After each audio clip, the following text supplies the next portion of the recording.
Bloody crickets. Yeah, that was a big pause. Bloody crickets. I wish I had just a gob of them. We just need a noise. This week we need the noise of crickets. We need the din of crickets this week. I don't even know what to say about how wrong everything's going, how fast. And it's all because people want to believe they understand certain things, and they don't. They actually don't. And as arrogant as that sounds in me to be able to so-called judge that, I just got to tell you, we don't understand what we're up against in the general, even though we might claim that we do. But before I get to that, I got to refer you over to Ron Steffen's Game On. I had a big smile on my face. He's going through the words, folks. When you read the dictionary, the etymology of these words, and what we're up against, you see exactly how this whole situation's inverted, and I can't tell you how big the smile on my face is when I hear people getting that. And you realize this whole thing is just a bunch of shite, if I can say it that way for the sensitive ears. And Ron brings up you can go and find all these names if you want and call these things all you want. Finds out a new form of government based on this new word analysis. It's there for us to see. And when we see it, when we finally get it, all of a sudden it starts making sense and things are a lot better. And that's what I've been trying to get people to get through this nonsense. You have to get through what you have to kind of just come to terms and embrace what you're involved with. Because if you can't, and that when you see the subject and listen to his subject matter, and I'm going to give a date which I don't really give. You can go listen to his broadcast at 3:27. At least the time period I was able to listen to it was probably at least the second hour, probably before that.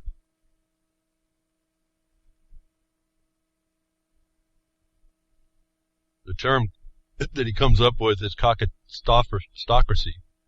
And you can just say cockatocracy, because that's what you're in. And when you see how the words work, you see exactly that's what you're in and you're under. And that's where you get to start to see, when I was talking, your civil rights is what you were gave, like the republic you were gave and couldn't keep, or weren't diligent to keep, or aren't going to go after it the correct way. Go after those that have stolen it from you, like we can identify the bar association, the political parties, and all that. When you don't go after it, that's what you live on. You live in a cockocracy.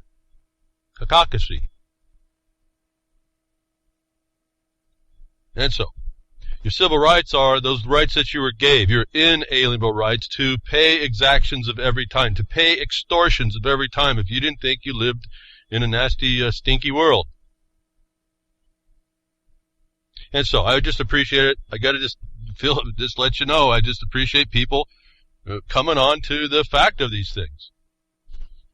And you need to all do that. You need to, and I'm appreciative this week. I had a couple people comment to me that I know it takes a couple times listening, and I'm amazed that you can listen to me more than once, but I do appreciate that you're vigilant, and keep listening, and these new things come out at you the more you listen to what I'm saying. And I'd have to apologize. I don't do it so formally. I'm not so book read that way. It's coming from subject matter and content. That's how I respond. I respond to problems. I don't respond as an educator that way, though. I've learned through using something as a source of inspiration to talk about, I can bring these concepts in. But when you find out why your civil rights, as I've been saying, it's right in the law that your civil rights aren't what you thought they were. Stop embracing that.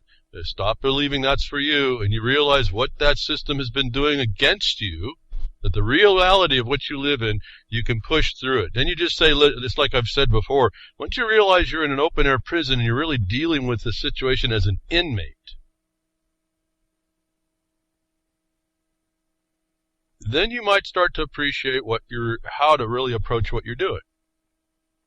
Now, does that mean that I actually believe we're absolutely in this prison? Well, we're there until we throw it off, and that's the whole thing about international law telling us that. So this is where you get the idea. I even get the idea that this is a evolutionary engagement. You have to evolve into and through this whole process and keep evolving beyond the nasty, stinky minds of those that have built the cage for you.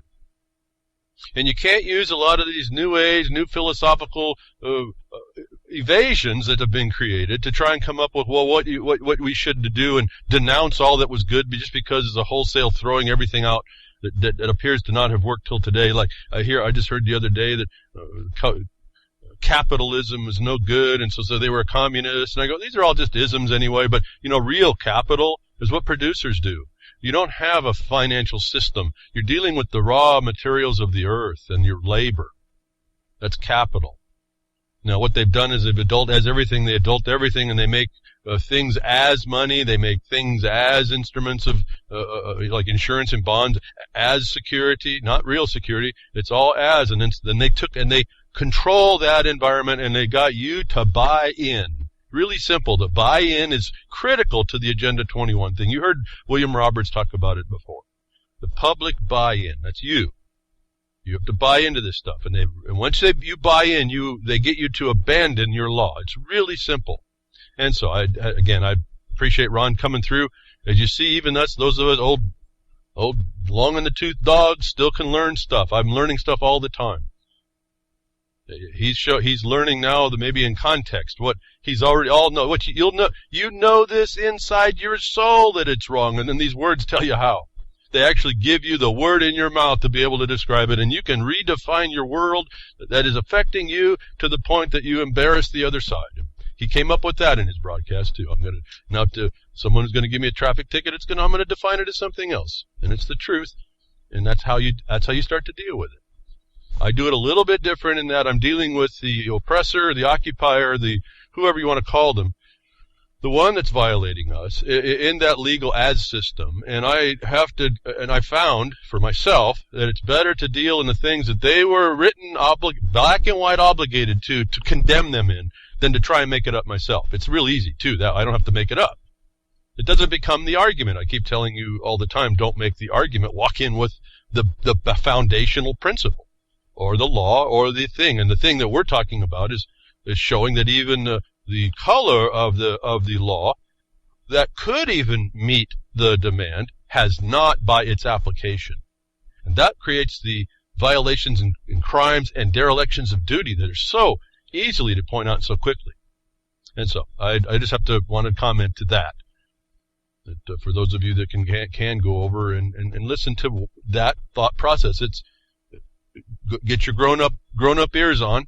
It's kind of language I don't like to use much. But it's the truth of the language, and it's where you're dealing with it. Remember, I have told you, the miners, even when they were outlawed to the governmental system of laws for minerals, they went out and mined anyway, because that's just the nature of them. That's the nature of who they are. It's like a rancher. You're a rancher. That's how you are. You're just wired that way. It's what you do. And so they were outlaws before the government caught up to them. The government caught up to them and then adopted their own governments. The miners had governments to keep the peace amongst themselves. See, laws bring the peace, no matter how much other people want to deny it. Law and the acknowledgement of the black and white objective basis by which we will treat each other. And typically, it's only when it's like a contract. You only need it when things go bad, or there's an issue, a real issue, a question. It doesn't solve everything, but at least it gives us a nice, broad, narrow, black and white guideline that you can bring to bear that the miners did that. They had their own government when they were outlaws, and they brought peace to themselves. The Congress, when they tried to solve a problem, and in this regard, the courts were a whole lot more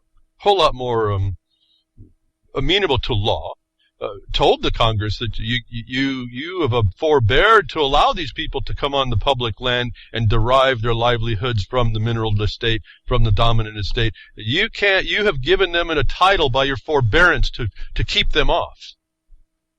That's a real big lesson right there. It also shows you that as long as using the land is the highest use, and once it starts to happen, there's really not much authority, even the so-called sovereign, to deny it. That a year later, after the courts did that, declared that statement, that the Congress had no really other choice but to accept the prior governments that had dealt and made peace in the territory, and adopted the miners' laws, the miners' regulations over their title and how they got it and how they kept it, their property, as the mining law we hear.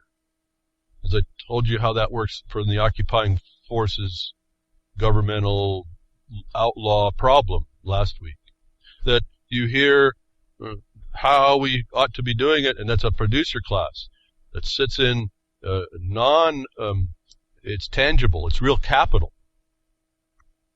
You can literally walk out in your hands, go find a nugget, and have value. You don't have to go, there's no systemic condition there. You're producing from your labor something. So this is your livelihood that's integral, absolutely integral with the mining law. You can't, in fact, the disposition of the soil to the miner and anybody else that has a patent had to start with your life being put into the soil to produce something. And for that, we were rewarded. For those that would and could, they were rewarded with the land so they'd stay there to continue doing what they did best. Now, comes a time now, all that stuff that we learned we shouldn't do is coming by foreign law to eradicate that sensible, functioning rightness of how people work correctly amongst themselves with this new imposition of the foreign imposition that we hear routinely. And I'm going to go to one thing that shows you that there's this so-called sovereignty that sits in between the states that's supposed to that keeps them separate and keeps them a bubble, a cell around them. There's a border that protects them. Whether or not you consider them abroad or in admiralty, they're there with supposed to have a cell, each one of them, that one cannot intrude on the other. Then I'm going to go to quickly without too much exercise and discussion yet, because about something how you see the similar court system denying and dishonoring the United States and the people by dishonoring and making war on its laws that kept us where we were in a nice fashion amongst ourselves. So we have Battlefield America. I could see that coming. I could see that in 2008 when they went after all the titles through the MERS. Because I looked at that. That was like a 9/11 in the financial sector, actually for the people side. Not the political, governmental, geopolitical side, but for the people and their monetary system that was foisted on them. That was the adulteration of most of the land titles. And that is how I said they went and done it. Just like I looked at 9/11, 9/11, they went and done it. At 2008, I said that's how they went and done it. Because Hernando de Soto told us in his book, if you read it, and I was fortunate enough to find it and read it, that what made us powerful in the United States of America was our titles. That's all I'm talking about here. What I say about the miners' law and the government giving the courts identifying a title in a miner even before he was a law to give him the law because he invested himself in the time and he didn't get thrown out. And the Congress had to capitulate to that. In 1 year, they made the law that allowed and embraced all of that. And we have now to see how powerful land use, and not land use, but the possession and the production. Not land use as has been foisted on us, but land possession and production is the rock of the foundation of the nation of the United States that made it different than every other country that's being destroyed. So if we don't hold this right now, instead of finding all other manners of things to try and say, oh, it's no good, and so we're whining about it, and go look for other conditions to try and create, which you won't. The crickets, folks, you're up against that demon. Instead of holding that good thing, we're going to try and abandon and go other ways. I've focused on what we're trying to do to hold on to these very basic, foundational, proper things. And we can use the attacker to see what the properness is, because what they bring is this insanity that causes the chaos and anarchy within the system. A complete chaos is developed now, that no one can expect anything, and so the one in the seat of decision makes that decision. Everything now becomes an issue unless you tie it to a foundational place, and that's why I found the mining law always is the land. Call it the soil for the purposes of the dialogue, because that's what was in the compacts between Congress and the states, at least in the West. It's not land. And so, again, the terms I do are the technical terms, and the terms you were hearing Ron Steffen talking about, I hope I'm pronouncing it Steffen, not Stephen, but I think it's Steffen. Him talking about is really how you build what's dealing with you, not necessarily the technical side. on the legal side. So you got to speak to that and through that, but inside that, they have to speak to the law. You have to find the law and differentiate it from the legal. As I can do in a way when I talk to you about differentiating between commerce and production. Commerce is a legalized thing. It has for about ever been that way. Production it sustains nations. And the amount of population that's involved always has been very, very low. It's a lot less now because we're not as agrarian, but that doesn't matter. The foundational part of people, what they get their stuffs from, comes from people who bring it out for the rest of it. So let's go quickly here to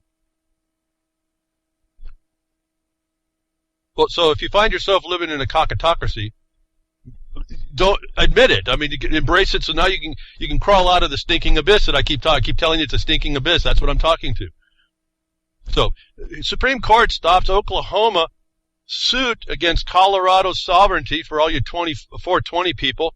And we're coming 4 minutes just to give you a head up here. We're 4 minutes or so, 3.5 minutes. So get ready. In what supporters are calling a victory for states' rights, the Constitution, and federalism, the Supreme Court killed a controversial lawsuit against Colorado voters' decision to end marijuana prohibition. The suit, brought by officials from Oklahoma and Nebraska, argued that federal statutes and international treaties purporting to criminalize the plant override state laws. Listen very carefully. Without explanation, though, the High Court declined to hear the case. Folks, did they need to explain this if you've listened behind a woodshed? That premise at the end, that the international treaties that criminalize the override state laws, that is a absolutely wrong position. That is the Bar Association attorneys attempting to force the foreign nature of the world onto the United States, and it won't fly. So, read the answers right there. We don't need an explanation why the so-called High Court declined to hear the case. That means that Colorado and numerous other states where voters or their elected officials have nullified federal marijuana statutes and the United Nations drug conventions are free to continue exercising their sovereignty and right to self-government. Now, I'm not going to go more. You can get this link. This happened, I think last week. It came out at the end of the broadcast. Let me just call your attention back to what I talked about. Same area of the country, Kansas versus Colorado, the water suit. Now, I think it's 1907. I don't even remember. I just wanted to call your attention. We talked about all this sovereignty stuff, and it's really absolute. Now, I'm not saying it's good or bad. I mean, as far as when you get absolute and you're inside that bubble, be careful, I guess is my caveat to you. But between the states abroad each other, these are sovereignties. They're cell walls that are not to be penetrated, and the acts of one, unless it's water flowing through, are not the issue of another to complain, and even so, then by underlying foundational laws to the water itself. So there's a hierarchy that I keep wanting to point you out to when you read the black and white, how to set these all up for yourselves as you're looking at this, almost wholly different than I've been finding on the internet.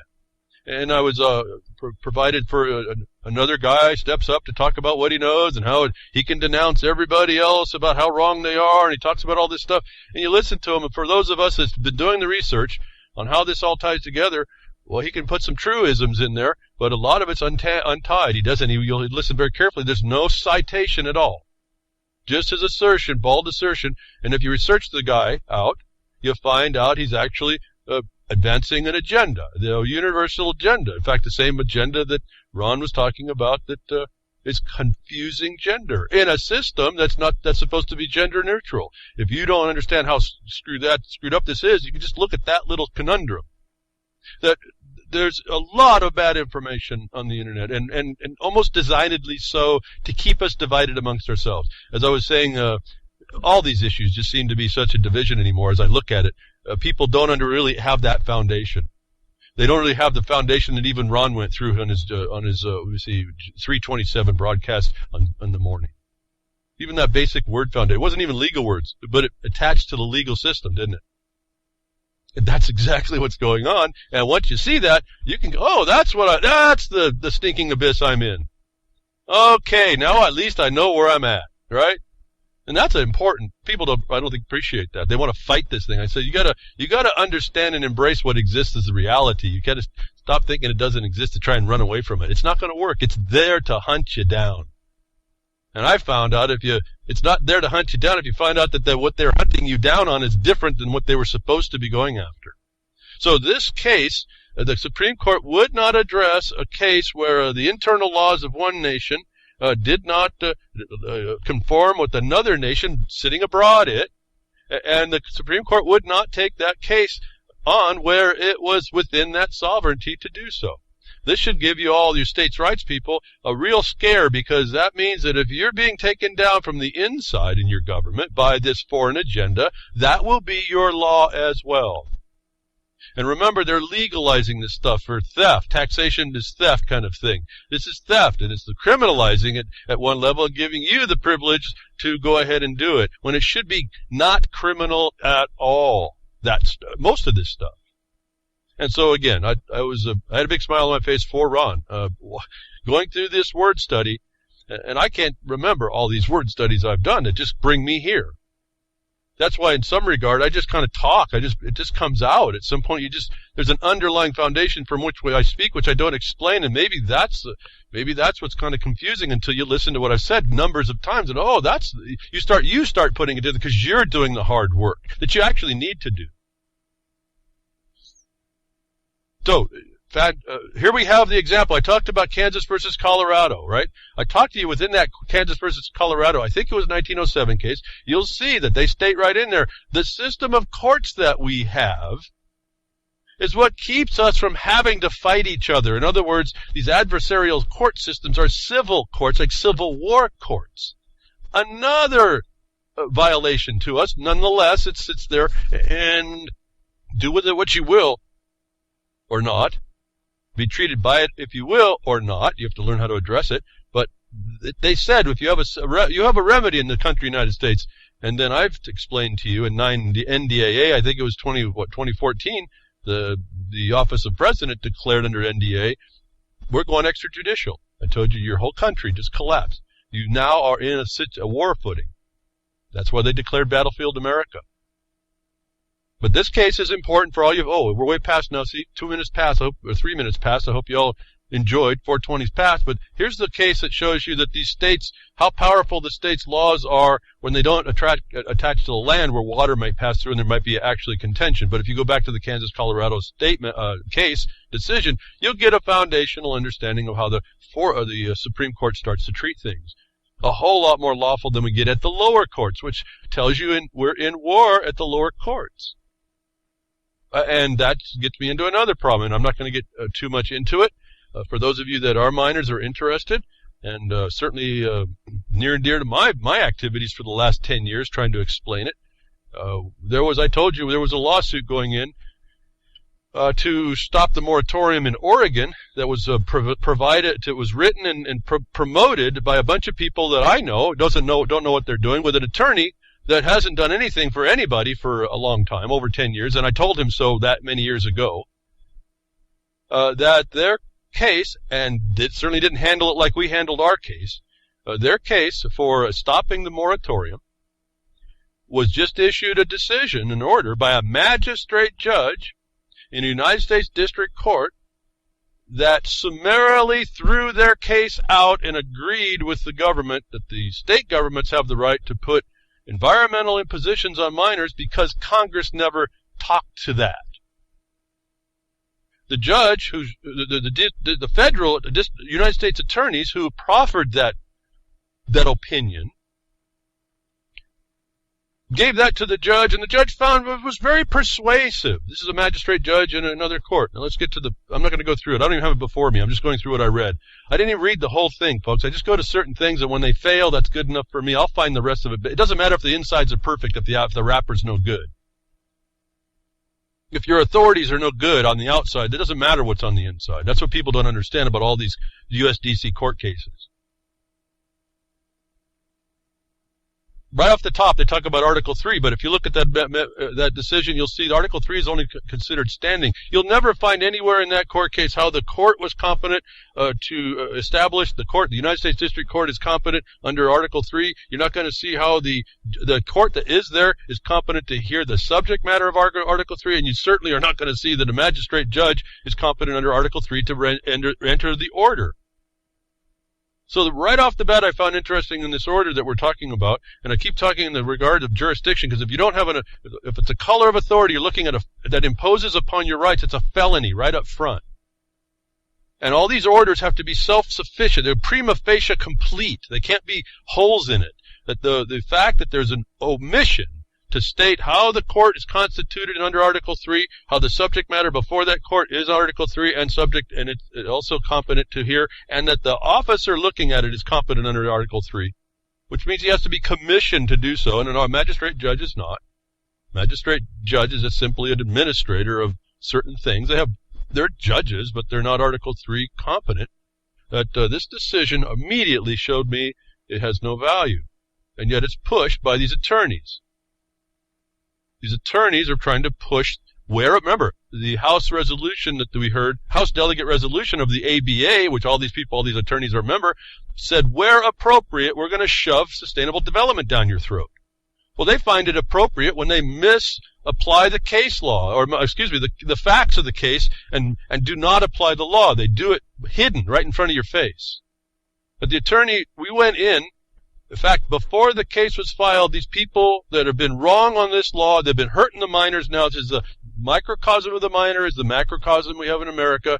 There are people that look like you, that look like you, they talk with you, that are stabbing you in the back and smiling and thinking they're doing it right. Even in the ignorance, they're still stabbing you in the back. And I claim, because I'm sitting here as a witness, that I've told them more, and other people have told them better, that they're doing it on purpose to you. That's me and you, because these people are diminishing this land and the soil rights and property sanctity. The same cell that protects the states protects your property. Understand the problem here. If they're going to recognize it at the state, they have to recognize it at the patent. It's the same treaty power. And these attorneys submit it as they don't even talk about the property. And so a colleague of mine, the chairman of the Jefferson Mining District, and I went in to tell the county that was being solicited to jump on this lawsuit, to tell them, you better not jump on this lawsuit.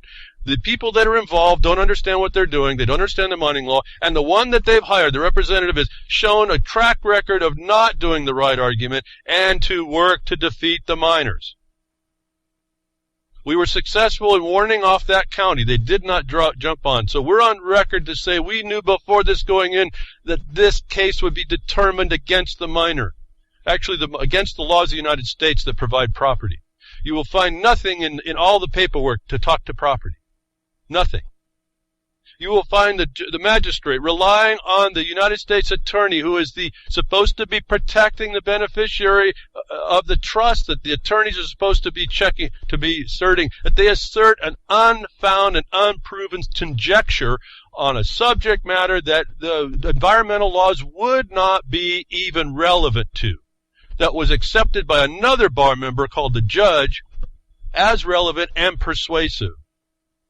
And they destroyed in Oregon, and now it's going to go out. I'm sure it's going out. It's going to go out to encumber the property that was conveyed to the people who are accepting the mineral estate grant.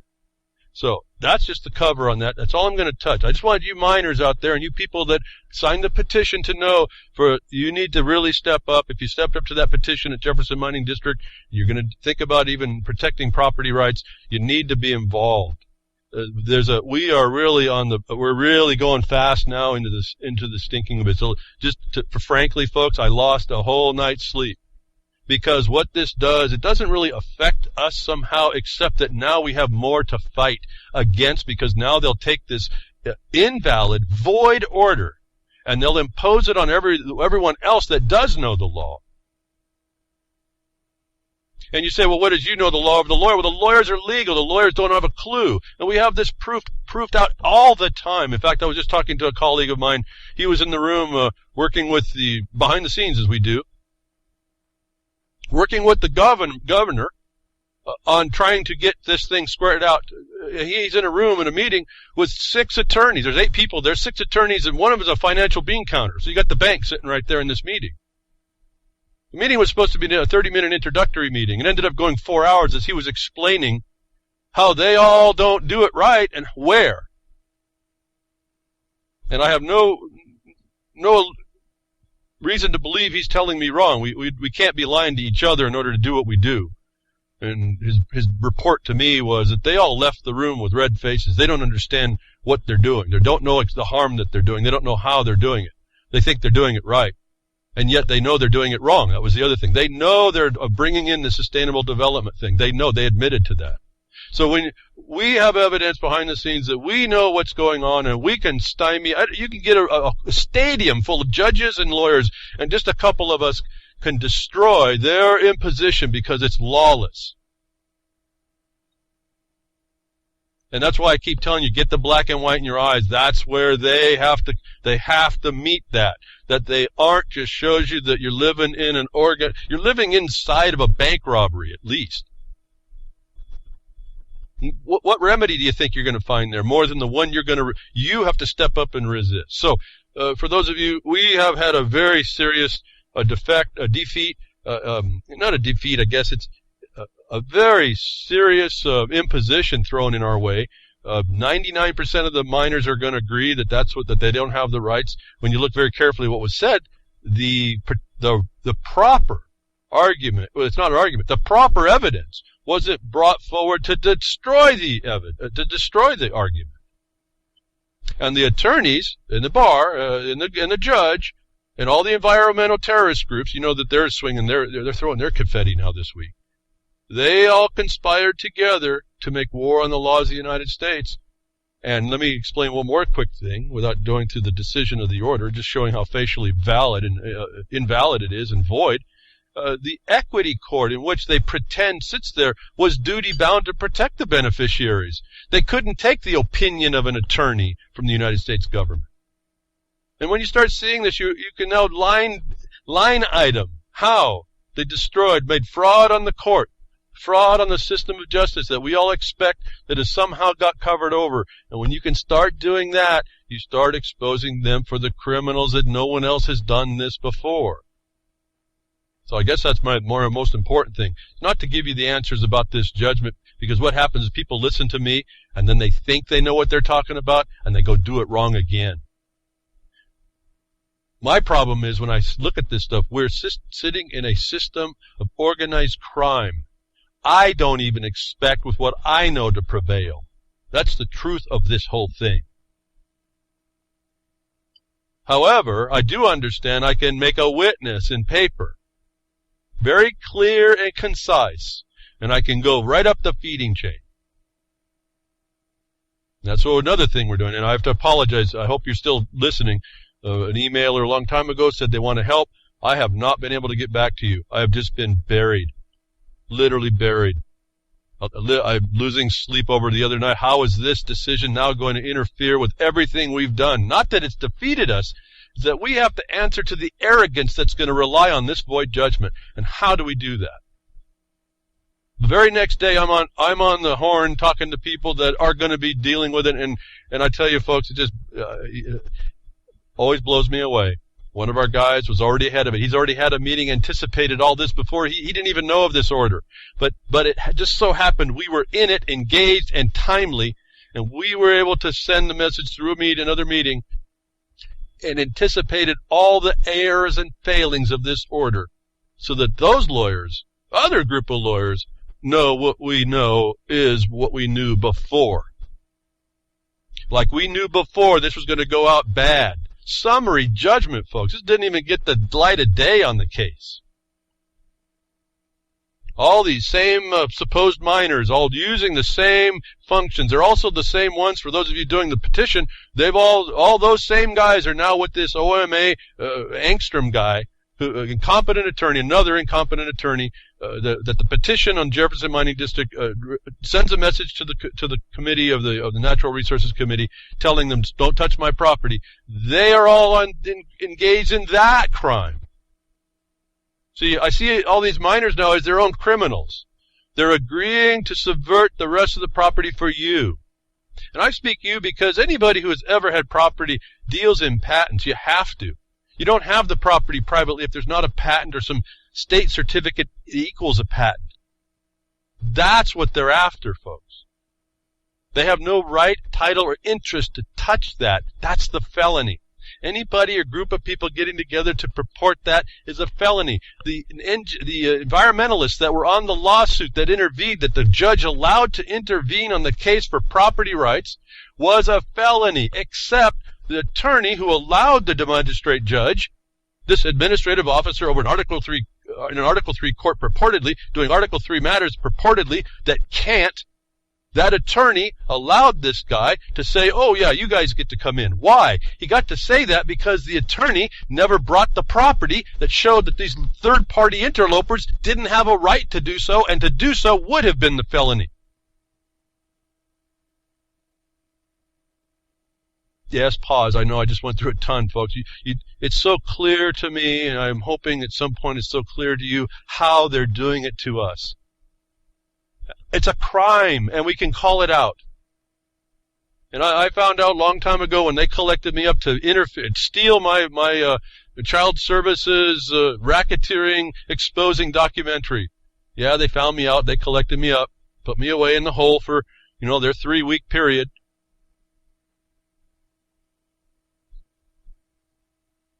Found out they can be dirty, so you got to be careful.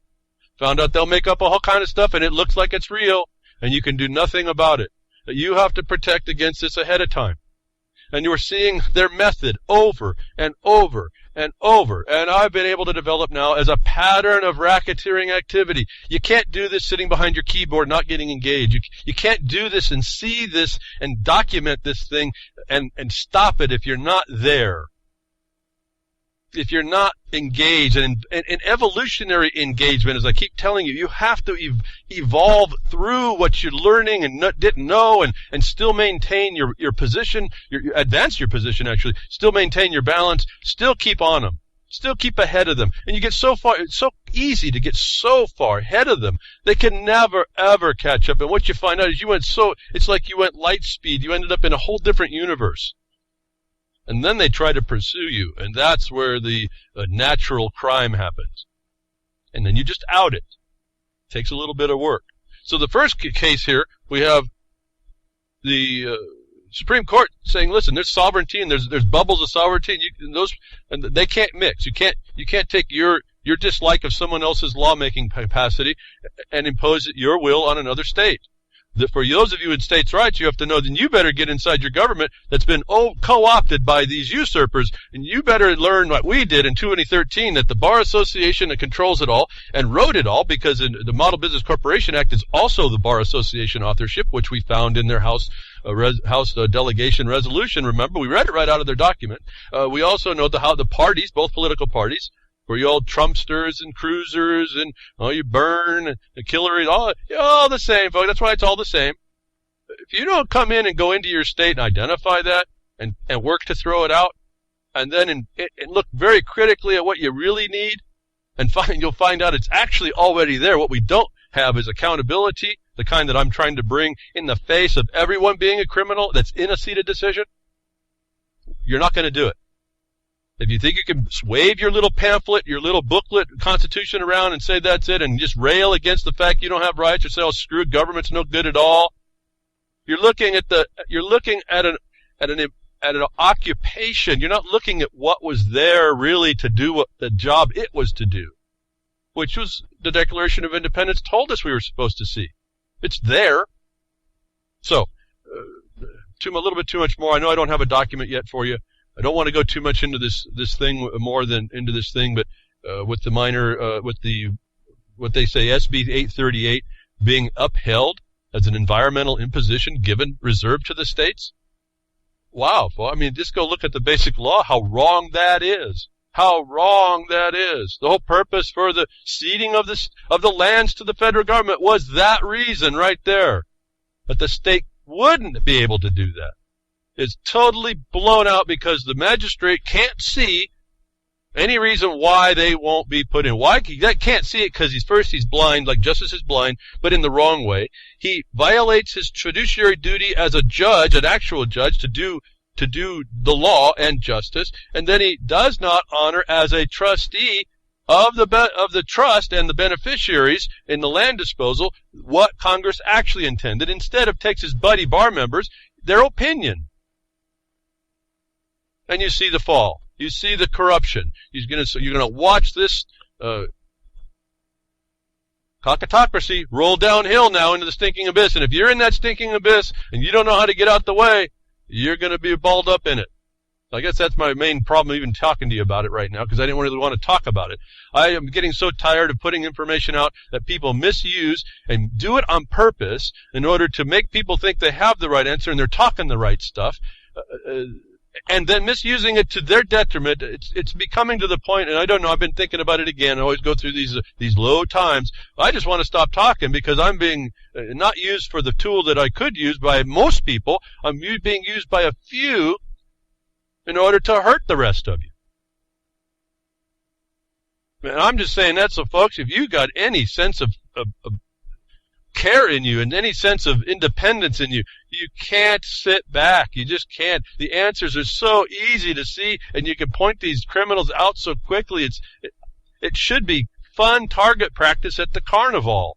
I don't know why people don't see it this way. Instead, they go and they rail about, their Constitution, how they're not getting their rights, how this and that, how other taxes, all this other nonsense. Oh, the earth is flat. Oh, we got to do it anarchy.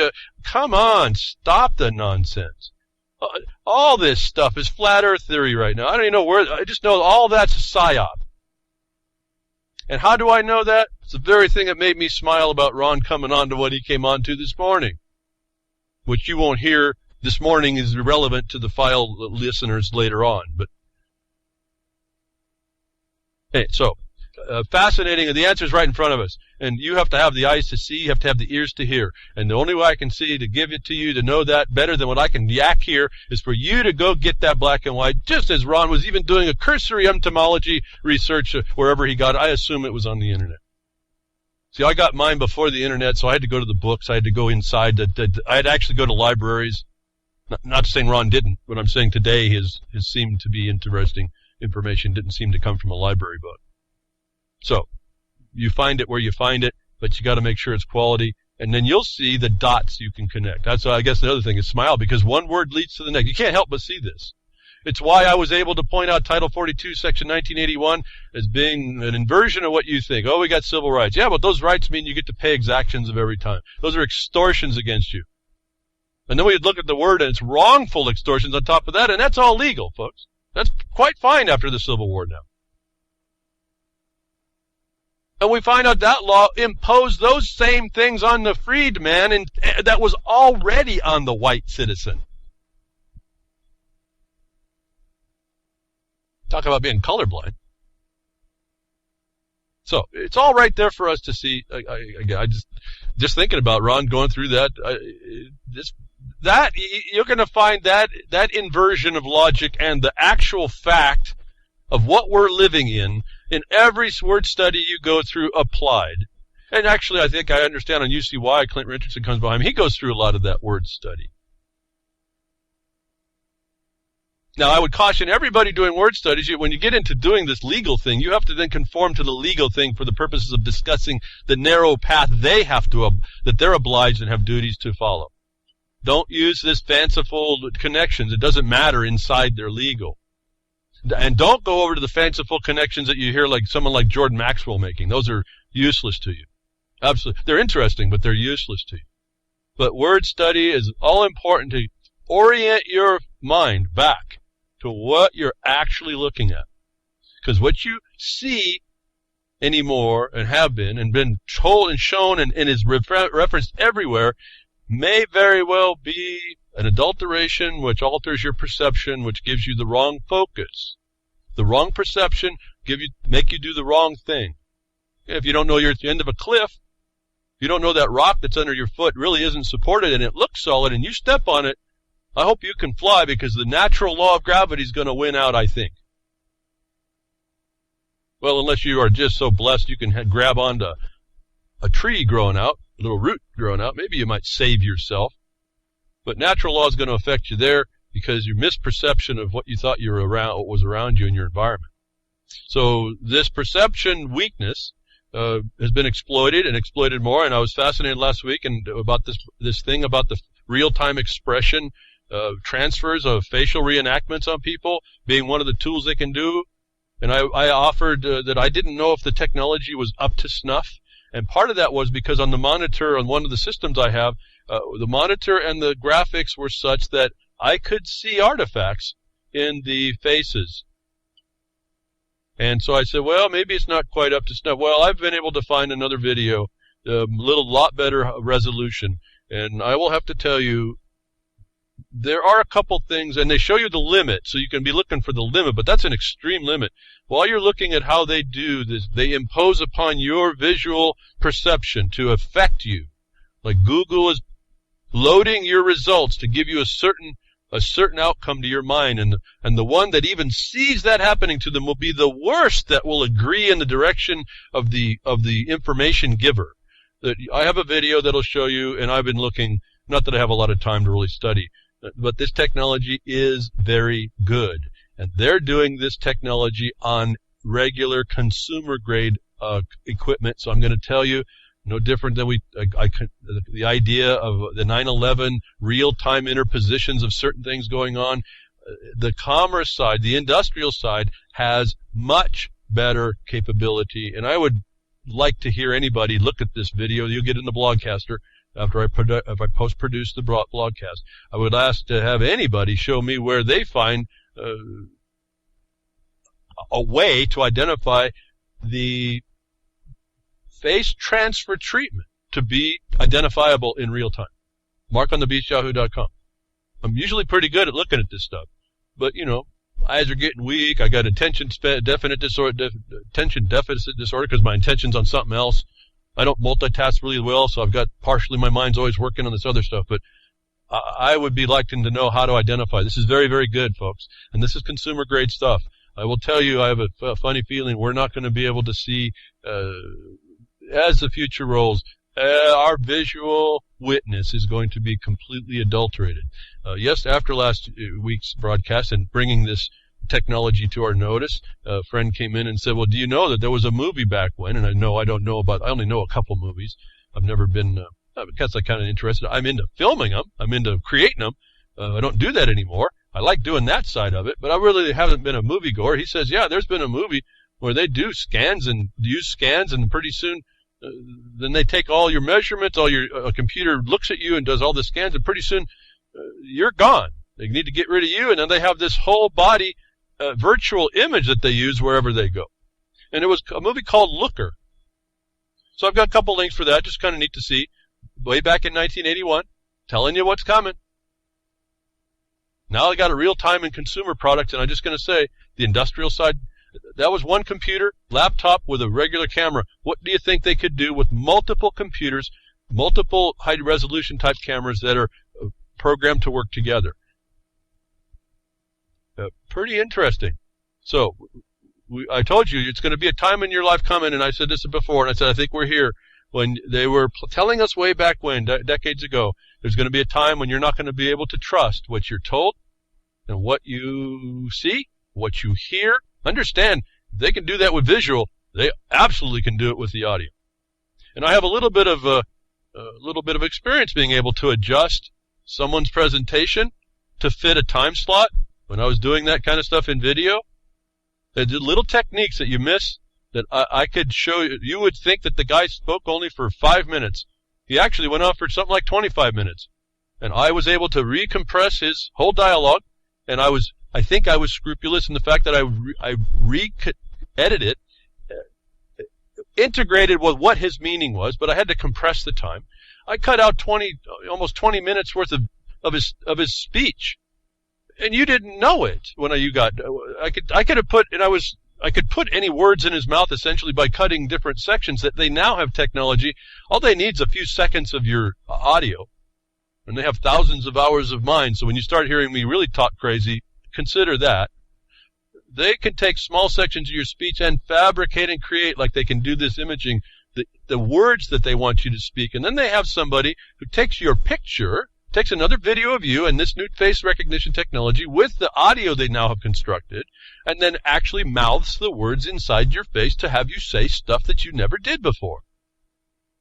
And so we're back at the point where I come on years ago to say, wow, there's a deception coming over us, that I'm going to try and bring at least the knowledge I have of how I see through it, what I use to key me into the deception, and to cut right through it so I'm not persuaded so easily. Yeah, there may be sometimes we'll hold off and make a decision, but I'm saying that once you can cut through the time it takes to identify the lie, this technology is at the level that it's going to be very, very much more difficult. This is not just this is not just like a written information or activity you can watch.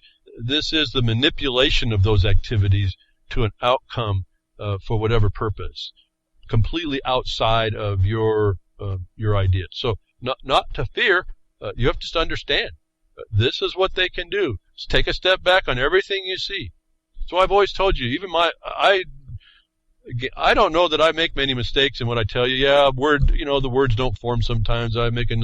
Sometimes a word will come out, it's not quite, but the major ideas are not faulty. I don't know that I've ever done that to you at all, ever.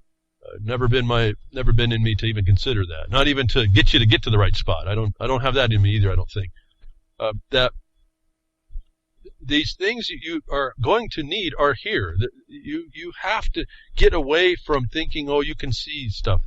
It's beyond us, folks. I tell you that the Protocols of the Elders of Zion is like a small manual. It's an abbreviated manual of your frailties. We don't understand our autonomic systems to know how they've been looked at and can be manipulated, and we can see all the evidence coming out now. So this is a time when we have to really understand our limitations and work from that. Although we act through our power, our skill set that we know we work with in the things we can prove to ourselves, but we're going to have to make sure that as we move along, everything is checked. And I'll just tell you this one thing. You're going to have to then get out and you're going to have to be that first-hand witness. And then even then you'll have to question some of your stuff. But real time, it's going to be a little bit harder.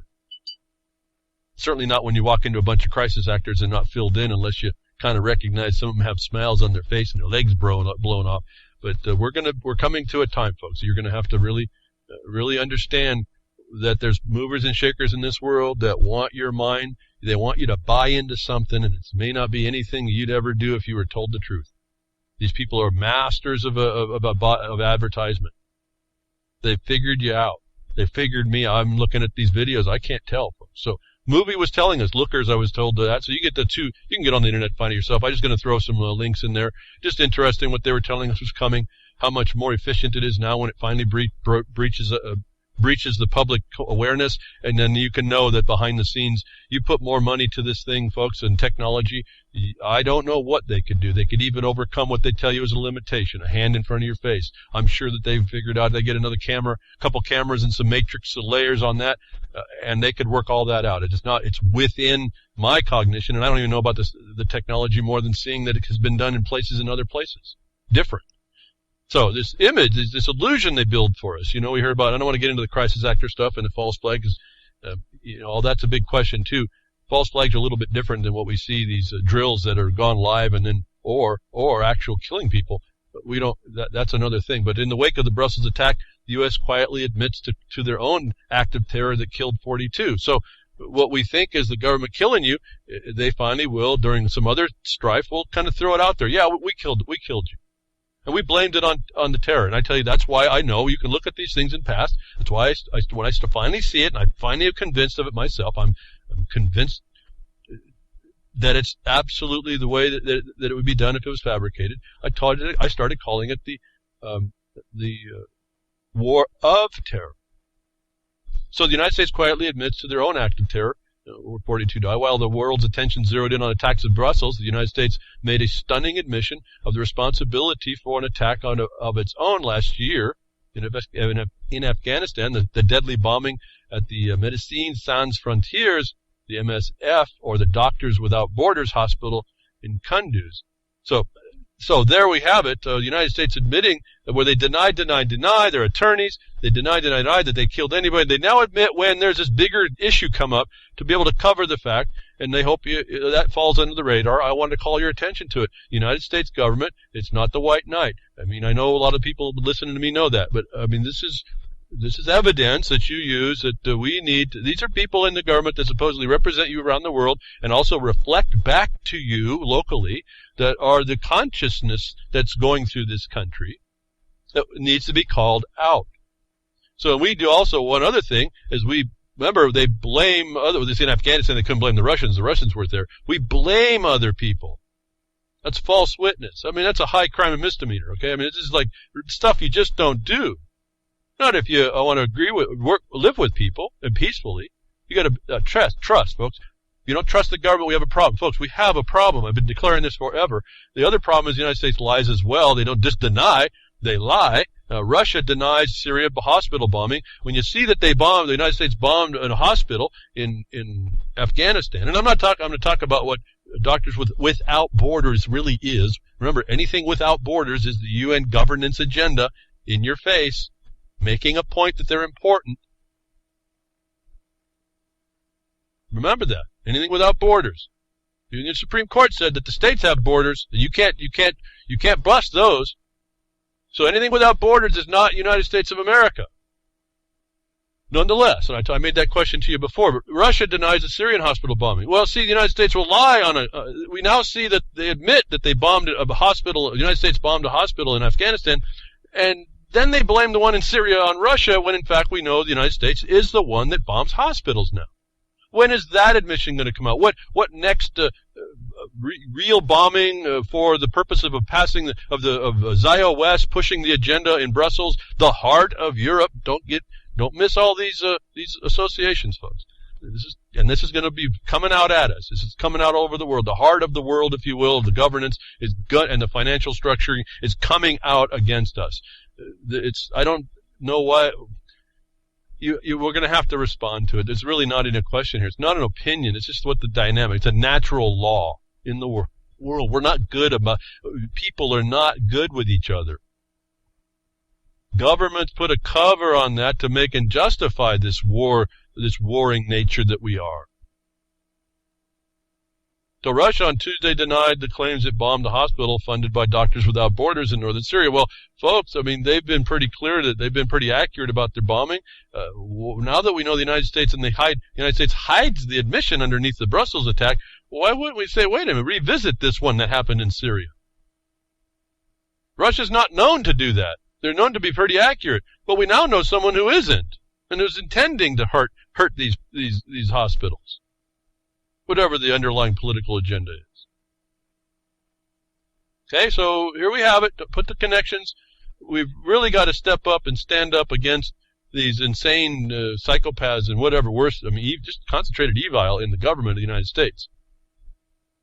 We're not going to do that through a leader. We've got to do that. We've got to show general, consistent disdain, revulsion, and insult, and go after this subversion that's happened. I can tell you, though, that more than likely the United States is not going to be bombing the next hospital with a F-35. I can't imagine why it took so long, but apparently it was last week near the end after the broadcast. Military admits the $1 trillion F-35 program is a failure. Folks, all I can say is about time. I don't know. The war machine does this. This is supposedly coming out of taxpayers' dollars. You know, this is all fictional machination. So it's all, they're getting you all to follow down a promise that'll never be fulfilled. As long as you agree with that, they're going to keep doing this. And so now a lot of people got lots of power in the world and influence to make war machines to go kill people. In this case, this project was never good to start with. All the people in the military agreed with it.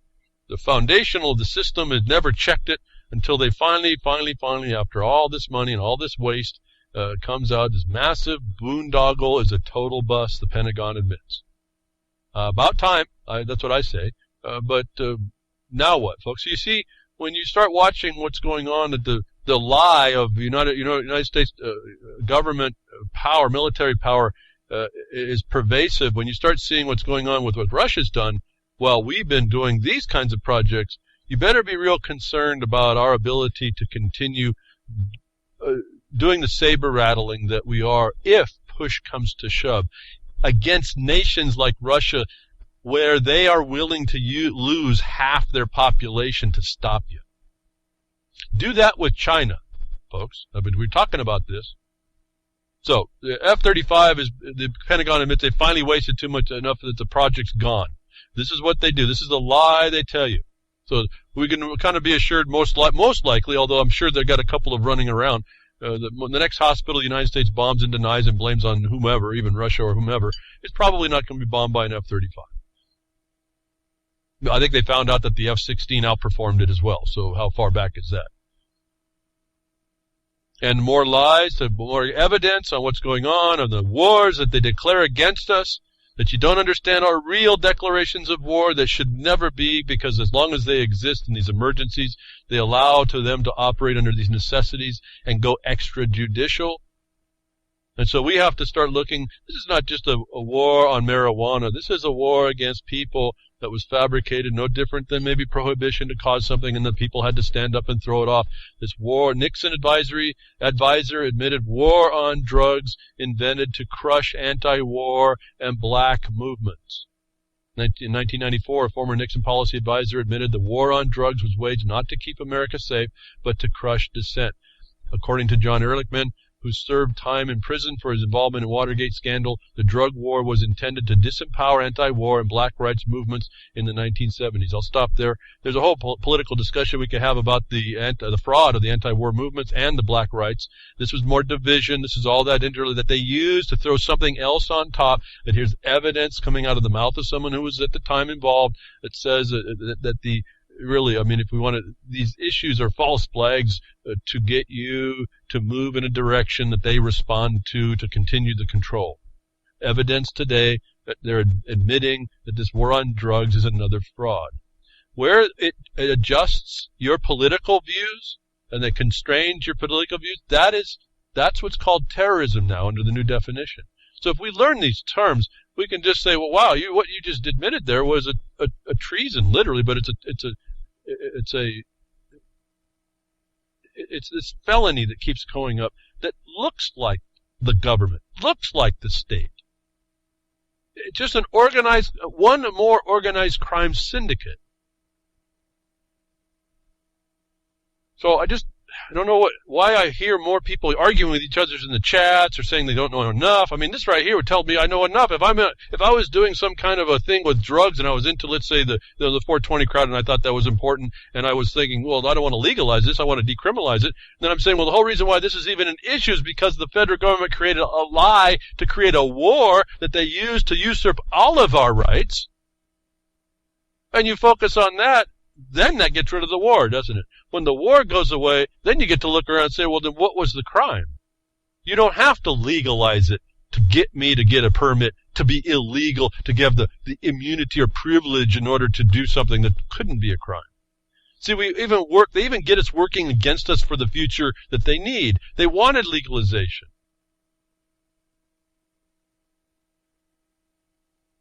That's why it's going to be rare to watch, but it's going to be very interesting to watch who actually decriminalizes, makes it not a crime no more, because that is going to be where they need to go for you, not for the state. And everybody sits back and doesn't talk and allows legalization, kind of like labelization, you know. Same thing for GMOs. You see the law under needing inside that was going to eliminate and accept over 80% of the existing product. We found out the 20% that was going to be required labeling was going to be on the little producer, not the big one. And so they were criminalizing a class of people underneath this labeling. It's all the same criminalization. The notice of harm is what you like on these data sheets for your pharmaceuticals. If you look, they're disclosures of harm that are given license to exist. The whole world is inverted about what you think this is. And everything you look at is a notice telling you a crime is going on, it seems, if you kind of look at it in that regard. No, I'm not a paranoid. I just look and see the notice all around me, and it tells me something. And I just happen to have, maybe not looking like those glasses on them or whatever they live, I started out with a decoder ring. I started doing letters and things. I had a little decoder ring that kind of gave me the insight. Then I guess I started to see different, so I got these glasses. When they slapped the rose-colored glasses off, I had to go look for a different type, I guess. So that's what this shows me. And so I understand now how to embrace that problem so that I can work to defeat it. Although I've told you, it's not a one-man show here. It's not a one-woman show. That's why it feels so difficult to continue. When you look around you, you see lots of other people just ain't getting it. When we can predict a court case outcome before it even got written, and it goes down for that reason, you have to admit that's an astonishing miracle. The odds, like the Brussels guy, the Mormon kid, 3 times at the different bombings. I mean, 1,000,000,000 to 1. No, how could we predict the outcome to the letter, if you will, on this court case? Months and months and months before it even got filed. You have to have an insight to do that. And you get that from doing these word studies and tying those words together, and don't trespass jurisdictions of, like I've told you before, all these different definitions to me on one word are just different jurisdictions that they're being used in. You got to find the one that they're being used in and stay true to that in that in that area of what you're speaking to. And it doesn't have to be only law. It could be all kinds of different academic things as well. And that's what you're kind of seeing there, the academia approach. They've given all these words to us. And there's a word hierarchy. There's a chain of title to every word. You see, it's this chain of title to the foundation.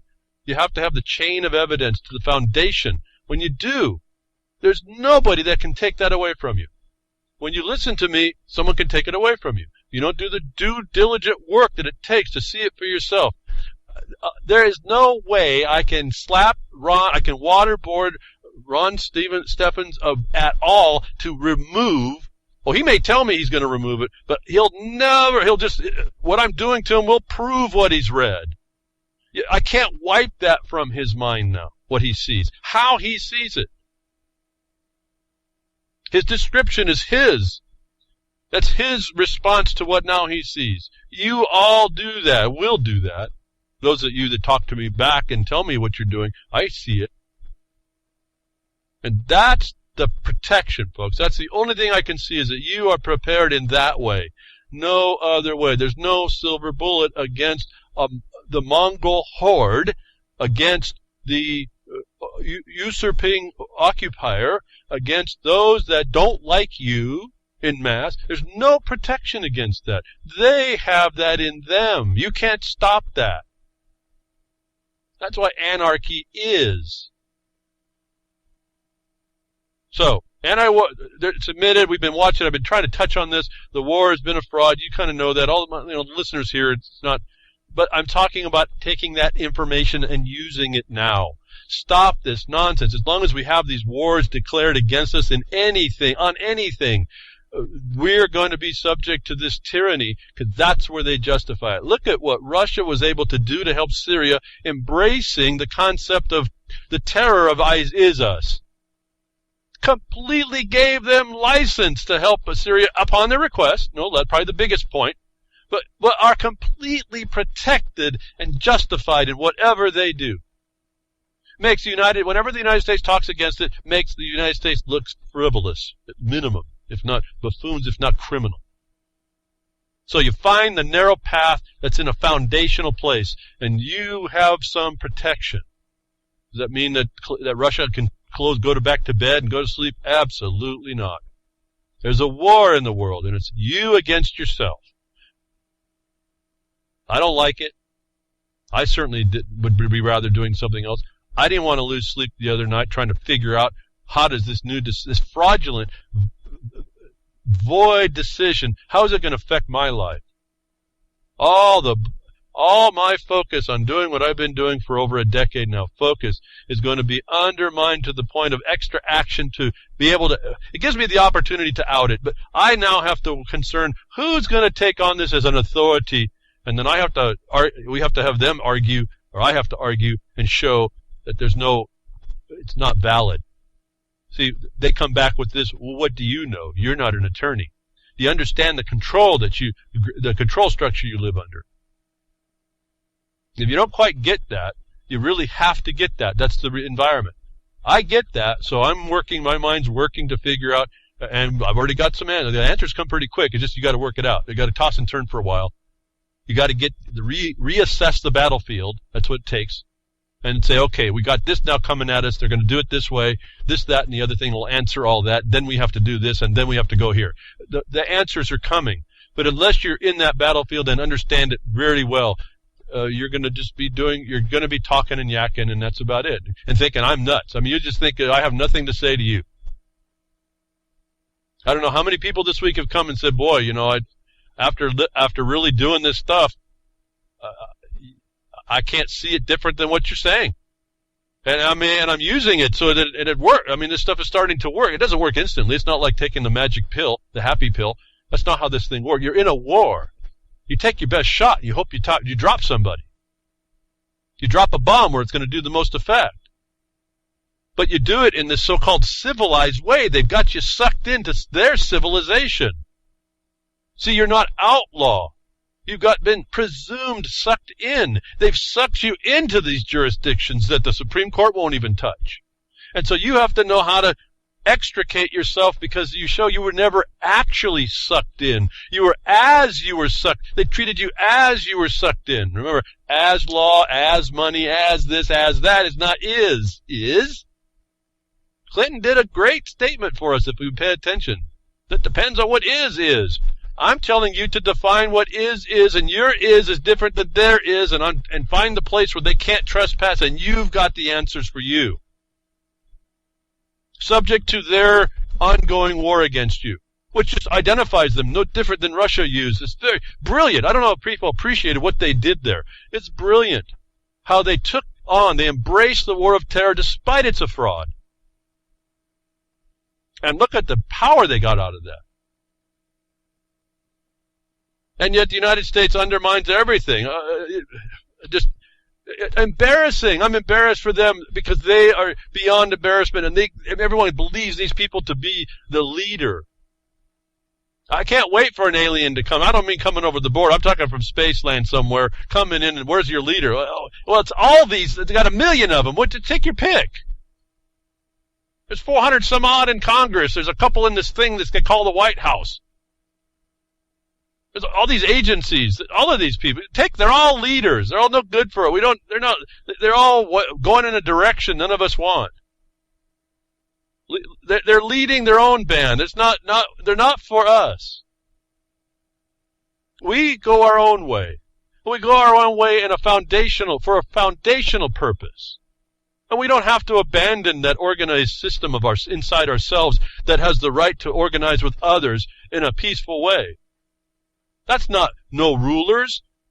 You're your own ruler. You can't deny rulers. You have to be your own. I said you're a nation unto yourself. That's a sovereignty. You have to make that decision. You have to be an organization. You have organs. They're organized. They're in a system. They work. They're autonomous. They're sealed from everybody else. You better have a ruler working.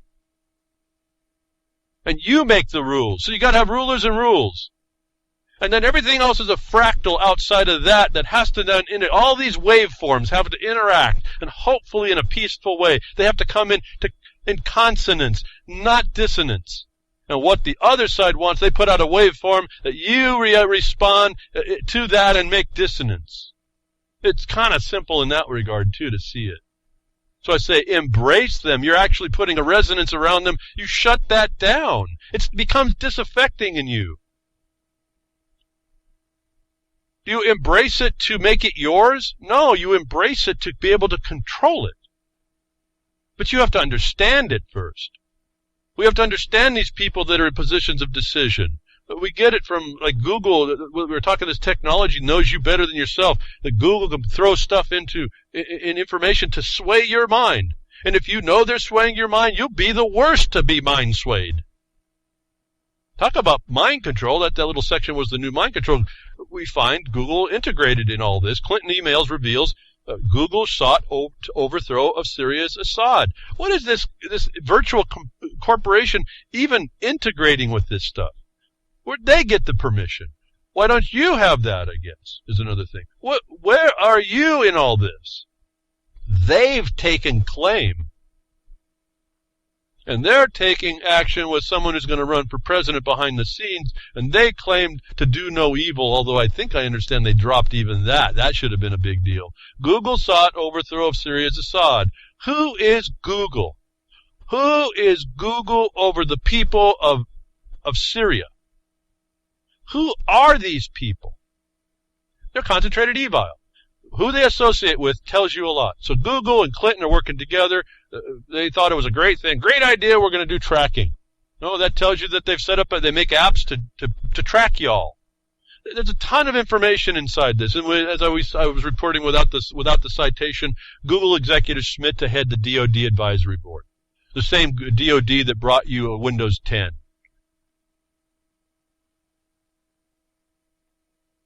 The same corporation here that gets its nose into places that doesn't care about so-called democracy and the will of other people. Doesn't care about this this sovereignty in anybody.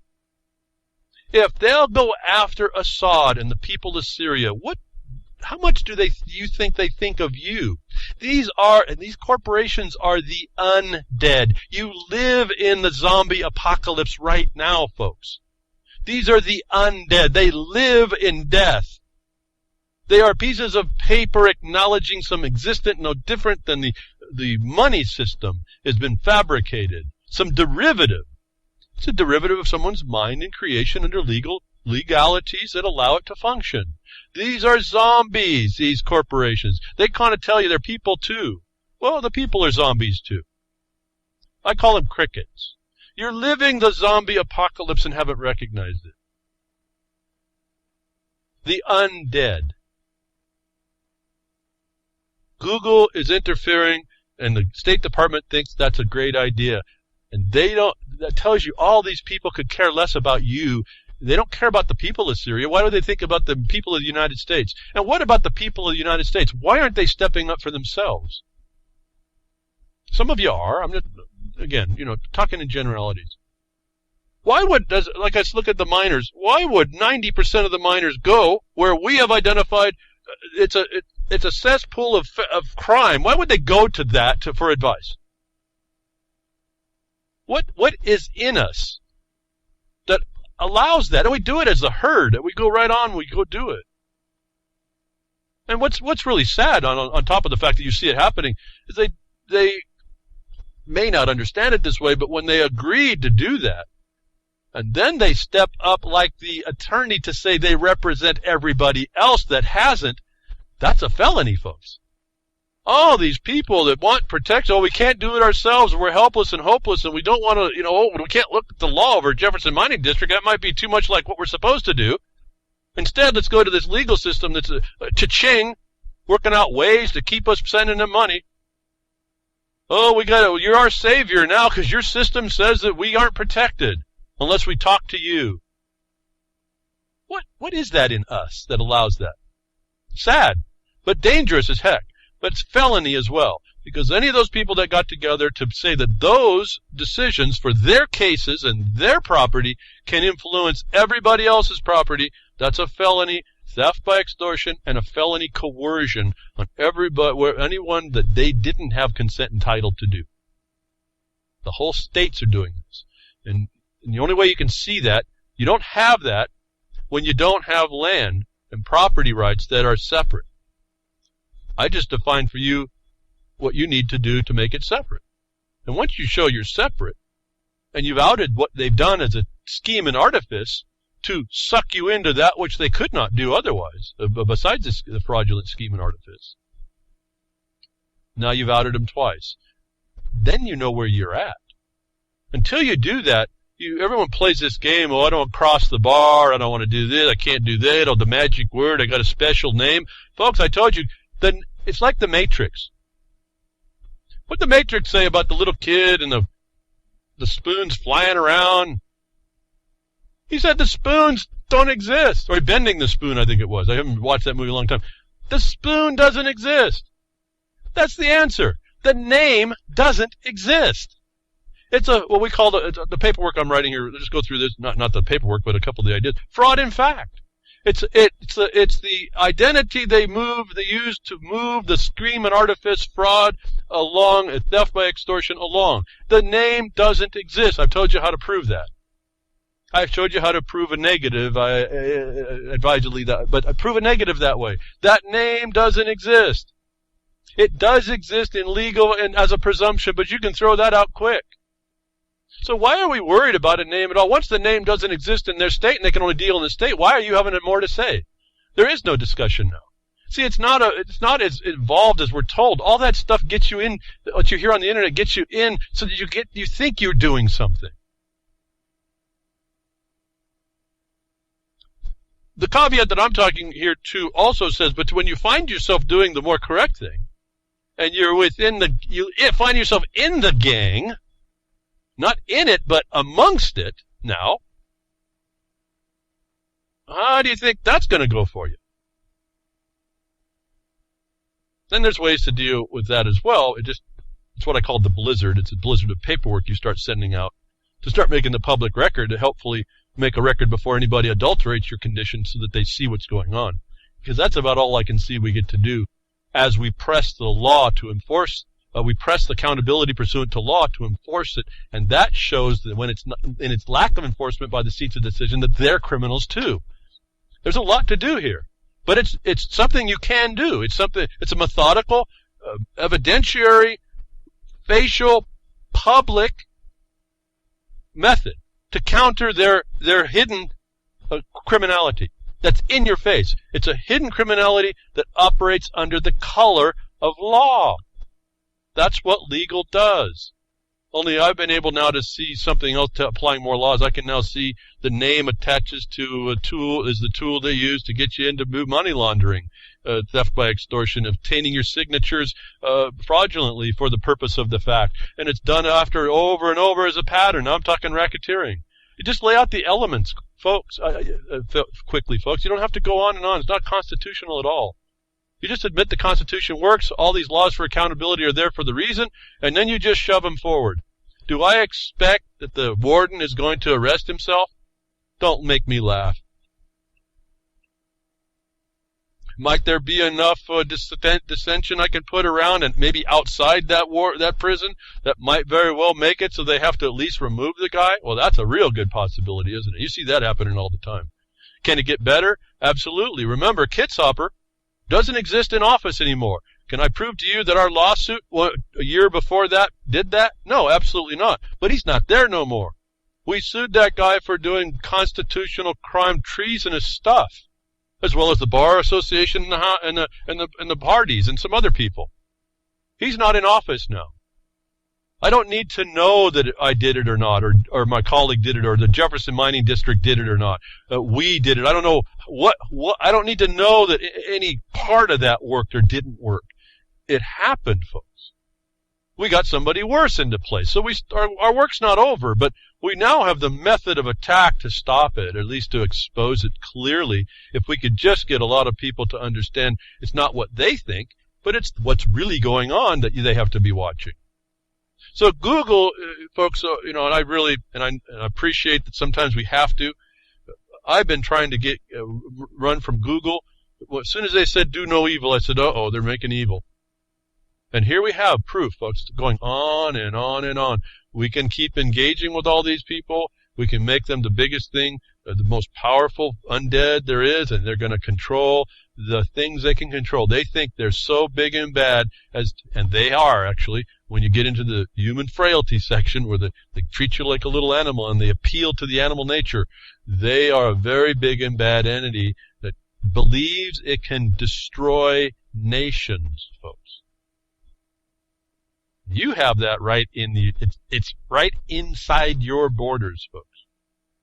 And speaking to those borders, the court ruling allows police to stop and question anyone within 100 miles of the border. This is really not new news. I just want to remind you about it. The new court decision, the United States Border Patrol operates 71 traffic points, including 33 permanent traffic points, checkpoints near the southern border of the United States. Also, there are a number of Border Patrol checkpoints in the northern border states, North New York and Maine, within 100 miles from the Canadian border. And also close to 200 million Americans live within a 100-mile interior checkpoint zones. Don't forget the borders on the coasts, 100 miles in. The thing about all this, to get worse, expect to see more checkpoints across the United States after the recent Reinerson versus the U.S. ruling. And the excerpts from the court say the Border Patrol agents at interior checkpoints may stop a vehicle, refer it to a secondary inspection area, request production of documents from the vehicle's occupants, and question the occupants about their citizenship. The purpose of the stop is limited to the ascertaining of the occupant's citizenship status. The permissible duration of an immigration checkpoint stop is therefore the time reasonably necessary to determine the citizenship status of persons stopped. And so it goes on and on. I don't want to keep getting just reading. There is now a new case that the government's going to use, and I would have to say maybe so. You go ahead and look at, maybe see these stops. I want you to, those of you that are working to understand and how to look at this, I want you to go to the Blogcaster when I get it posted and get this thing and get the case. And I want you to read very, very carefully, and I'd like to have you read the dissenting judge, which looked like she's right on. Not talking about competency here, just the fact of the reasoning behind it. She points out all the reasons why the decision's wrong. I think her one dissenting voice is very powerful. But look at now what your new standard will be, and you'll find out that you can limit that exposure.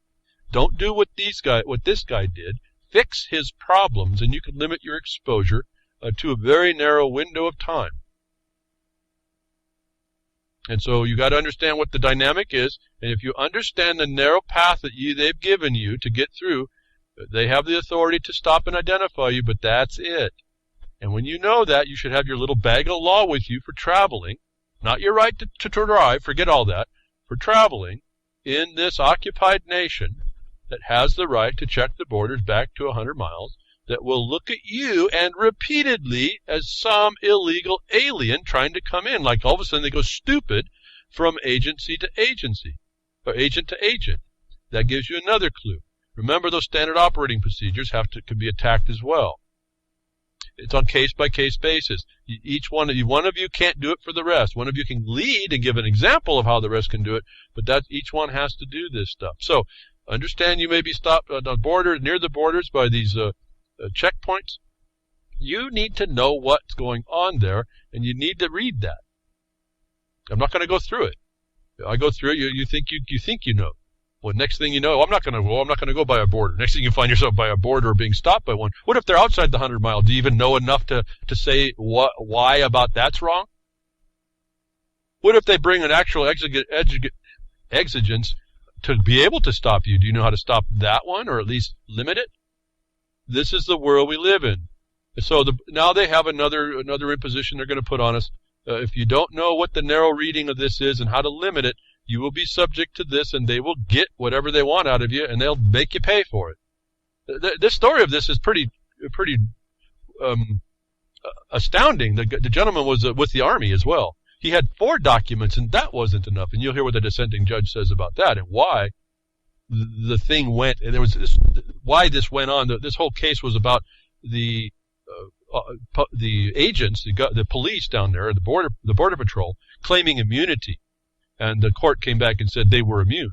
And this judge says that, no, the immunity didn't extend when they did this, and this, and this. And you have to listen. You better read for that and understand it, but also understand 4 documents of proof, so-called,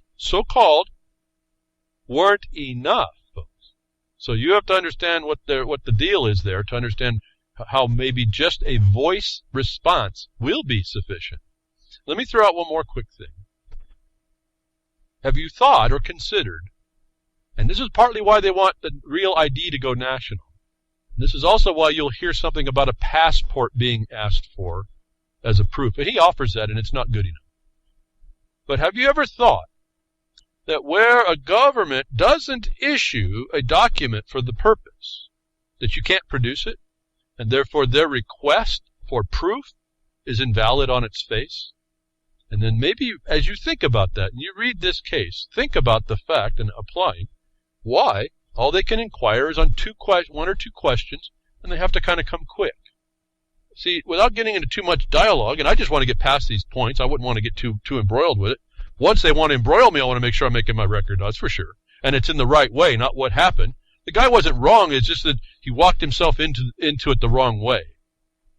And and once he reads the case, hopefully he can explain this back now later, that they were involving him to produce a document that may or may not actually exist because they haven't defined what's adequate.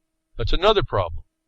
And so they say that you have to declare what your citizenship is. If you don't, they'll detain you and beat you up, do whatever they're going to do. And so I know there's a citizenship I can claim.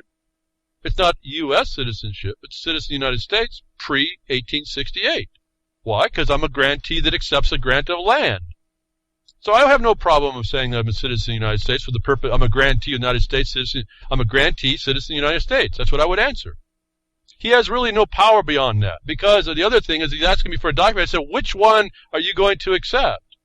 Which one did the United States government produce for me for this purpose? He's got to say there was none. So they can't demand of you things that they're not existent. That's why they can't demand a license or permit from someone who doesn't have one. But let me show you the little secret. That's kind of been negated when you have a license plate on your car. And you all know if you take that dang thing off, you're going to be beat up by the locals. You put it on, you'll be beat up by the Border Patrol. So I'm not saying there's an answer there. I'm saying they get their cues by the fact of where they are in their ignorance, putting upon you that border authority. At this point, it may not be the fight to have, but this case tells you how to answer. Once you tell them who you are, they're supposed to let you go. The next thing they're asking, if they're asking for a document, I'd ask them, which document was given to me for the purpose of giving to you? Food for thought more than anything else here, folks. There's ways to answer this. That little bit translates onto lots of places. Moving on. Breaking news, a scientist thinks fluoridated water and ADHD, obesity, and depression. This is a bunch of stuff I didn't get to, the health stuff. There's now links between this fluoridated water and ADHD. Again, we can say there's not really been lots of studies. For those of you that are interested in what's causing problems, wanting to get to the root of it, there's more evidence here. Wow, we didn't expect to see this mainstream news, especially Newsweek. In their tech and science section, no less, there are 2 studies just out about the dangers of fluoridated water.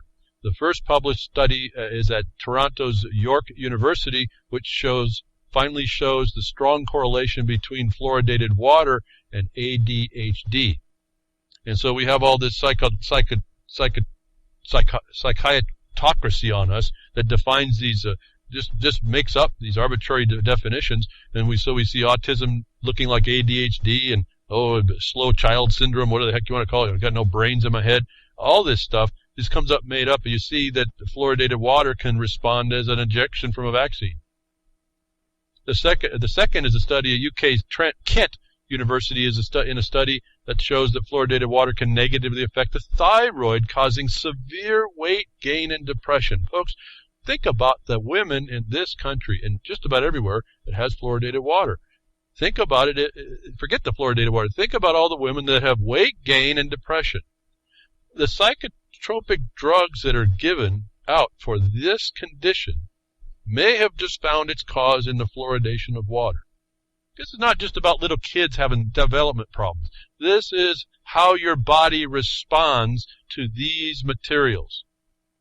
Evidence, folks. 2 studies. You can go do the study on them. I'm not going to really say more. This is what your government allows to happen to you. Should not be okay with you. The fluoridation causes your mind not to work so well. How in the heck do you expect to defend yourself against someone who doesn't drink fluoridated water and is in a seated decision because you put him there or her there? What kind of a zombie are you and don't know it?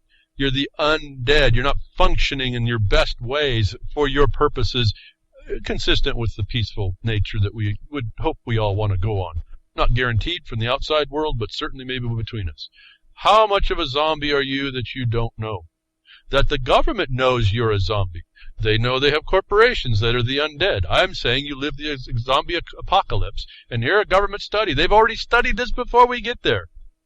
The government actually has a zombie apocalypse plan, and it's been declassified.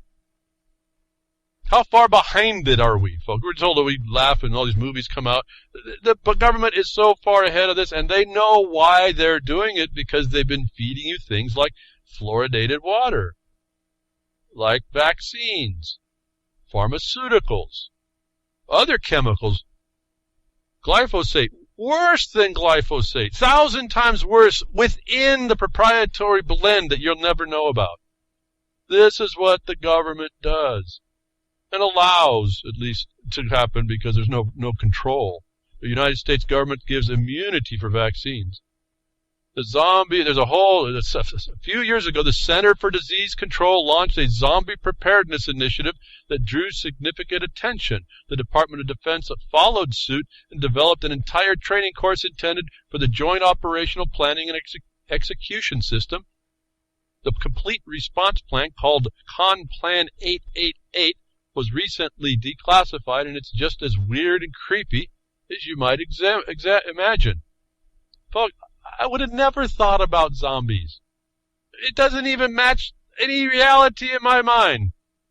Okay, I've seen some of those movies. Those were kind of creepy and scary. But really, I mean, reality. And yet the government studied it. So we have to say, well, why was the government studying? Unless they know they were creating a condition that would provide for it, and it was coming through the initiation of the Centers for Disease Control, which allows these very same things to harm you. More evidence, folks. You live the zombie apocalypse. They've been planning for it. It's just not quite to the point that each of us has to shoot each other's head off or whatever, however you kill it. Silver bullet, I don't know, stake in the heart. What are you going to do? Chop everybody up? I don't know, Soylent Green them? What are you going to do? I don't know. But they're planning for it, folks. I mean, I can't even imagine that, and they're planning for it.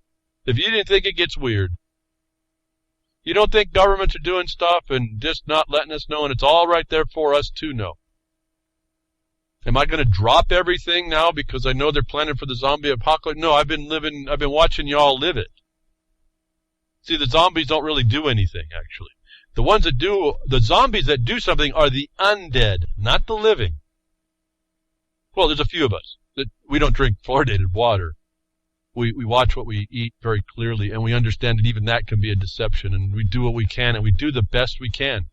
And then we must, I guess, step up. With some of us, maybe not, but some of us do step up and try to, with that remaining clarity, keep pushing.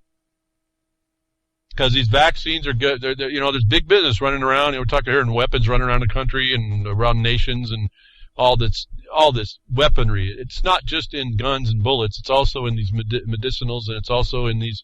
I shouldn't say these pharmaceuticals. I should say, and it's also in these. Medicine's not a good thing either. But anyway, go on. Vaccines, and it's in these.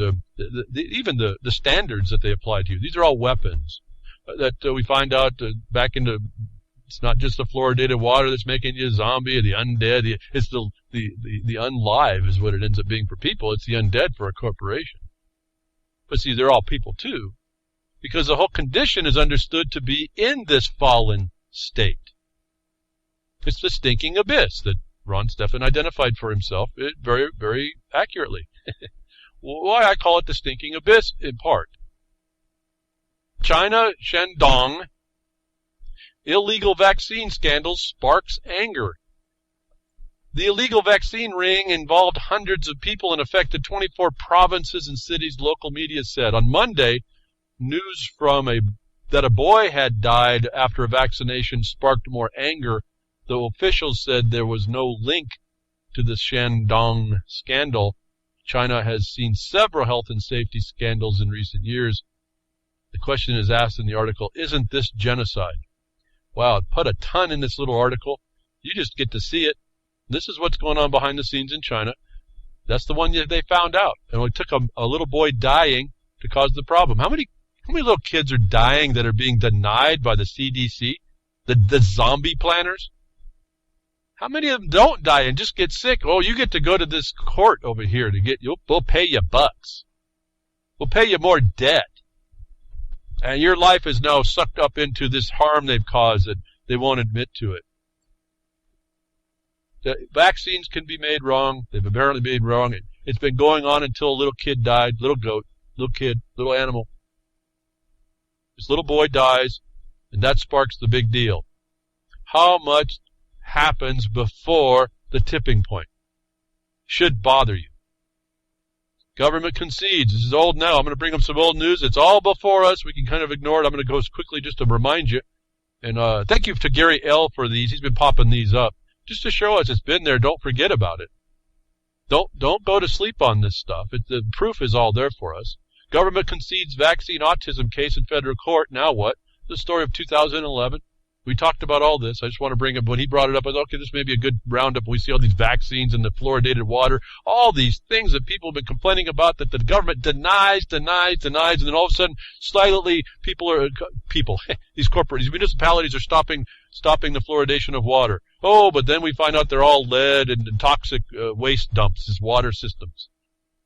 And lead's another thing that affects your system in a negative way. You become dysfunctional in yourself, within your own system, and within your own. They invade your land through water. Those International Horde of Trespassers, IUCN.org, International Horde of Trespassers, water without borders. These governments don't care about your borders. They don't care about your borders. They invade you with this water they know you need, and it's no good. Fluoridated water, lead, all these other things.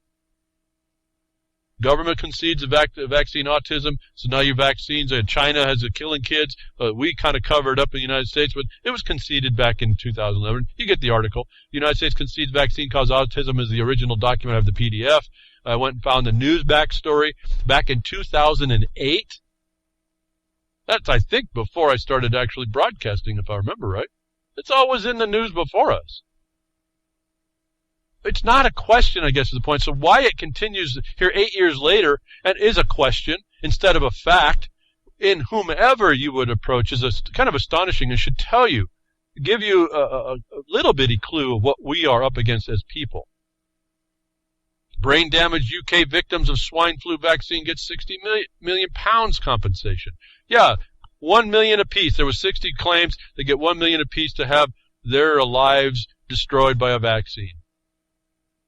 Talking about glyphosate earlier, another report came out. Weed spread, and this was just a now new report. Weed spread contamination of glyphosate weed killer. We were talking about they were attacking the wines. Attacking the beer in Germany. Well, we got it in California wines now. Weed killer in California wines. Glyphosate. 100% of the wine tested showed positive results for glyphosate, even the organic. Got the report. You can just check it out. You get it on the blogcast or get the link. We can go on and on about it. I can talk to you about it. They tell you exactly how it's going on, why your organic is not good either. And I want to point out to you, to highlight for you, to look very carefully in the report where it talks about all those so-called inert ingredients with glyphosate that have been tested to be much more toxic, that are also there as at least implied with the occurrence of the glyphosate. They imply that the others are there because they don't degrade any different than the glyphosate didn't. This isn't even sprayed on the plants, folks. This is sprayed near them. Organic wasn't even sprayed at all to show you how far this stuff goes. And it doesn't break down. And we've talked about the gut problem, your gut bacteria being destroyed. We talked about this glyphosate, just the glyphosate, not the real toxic stuff they don't tell you about. Just this stuff is a good mineral binder.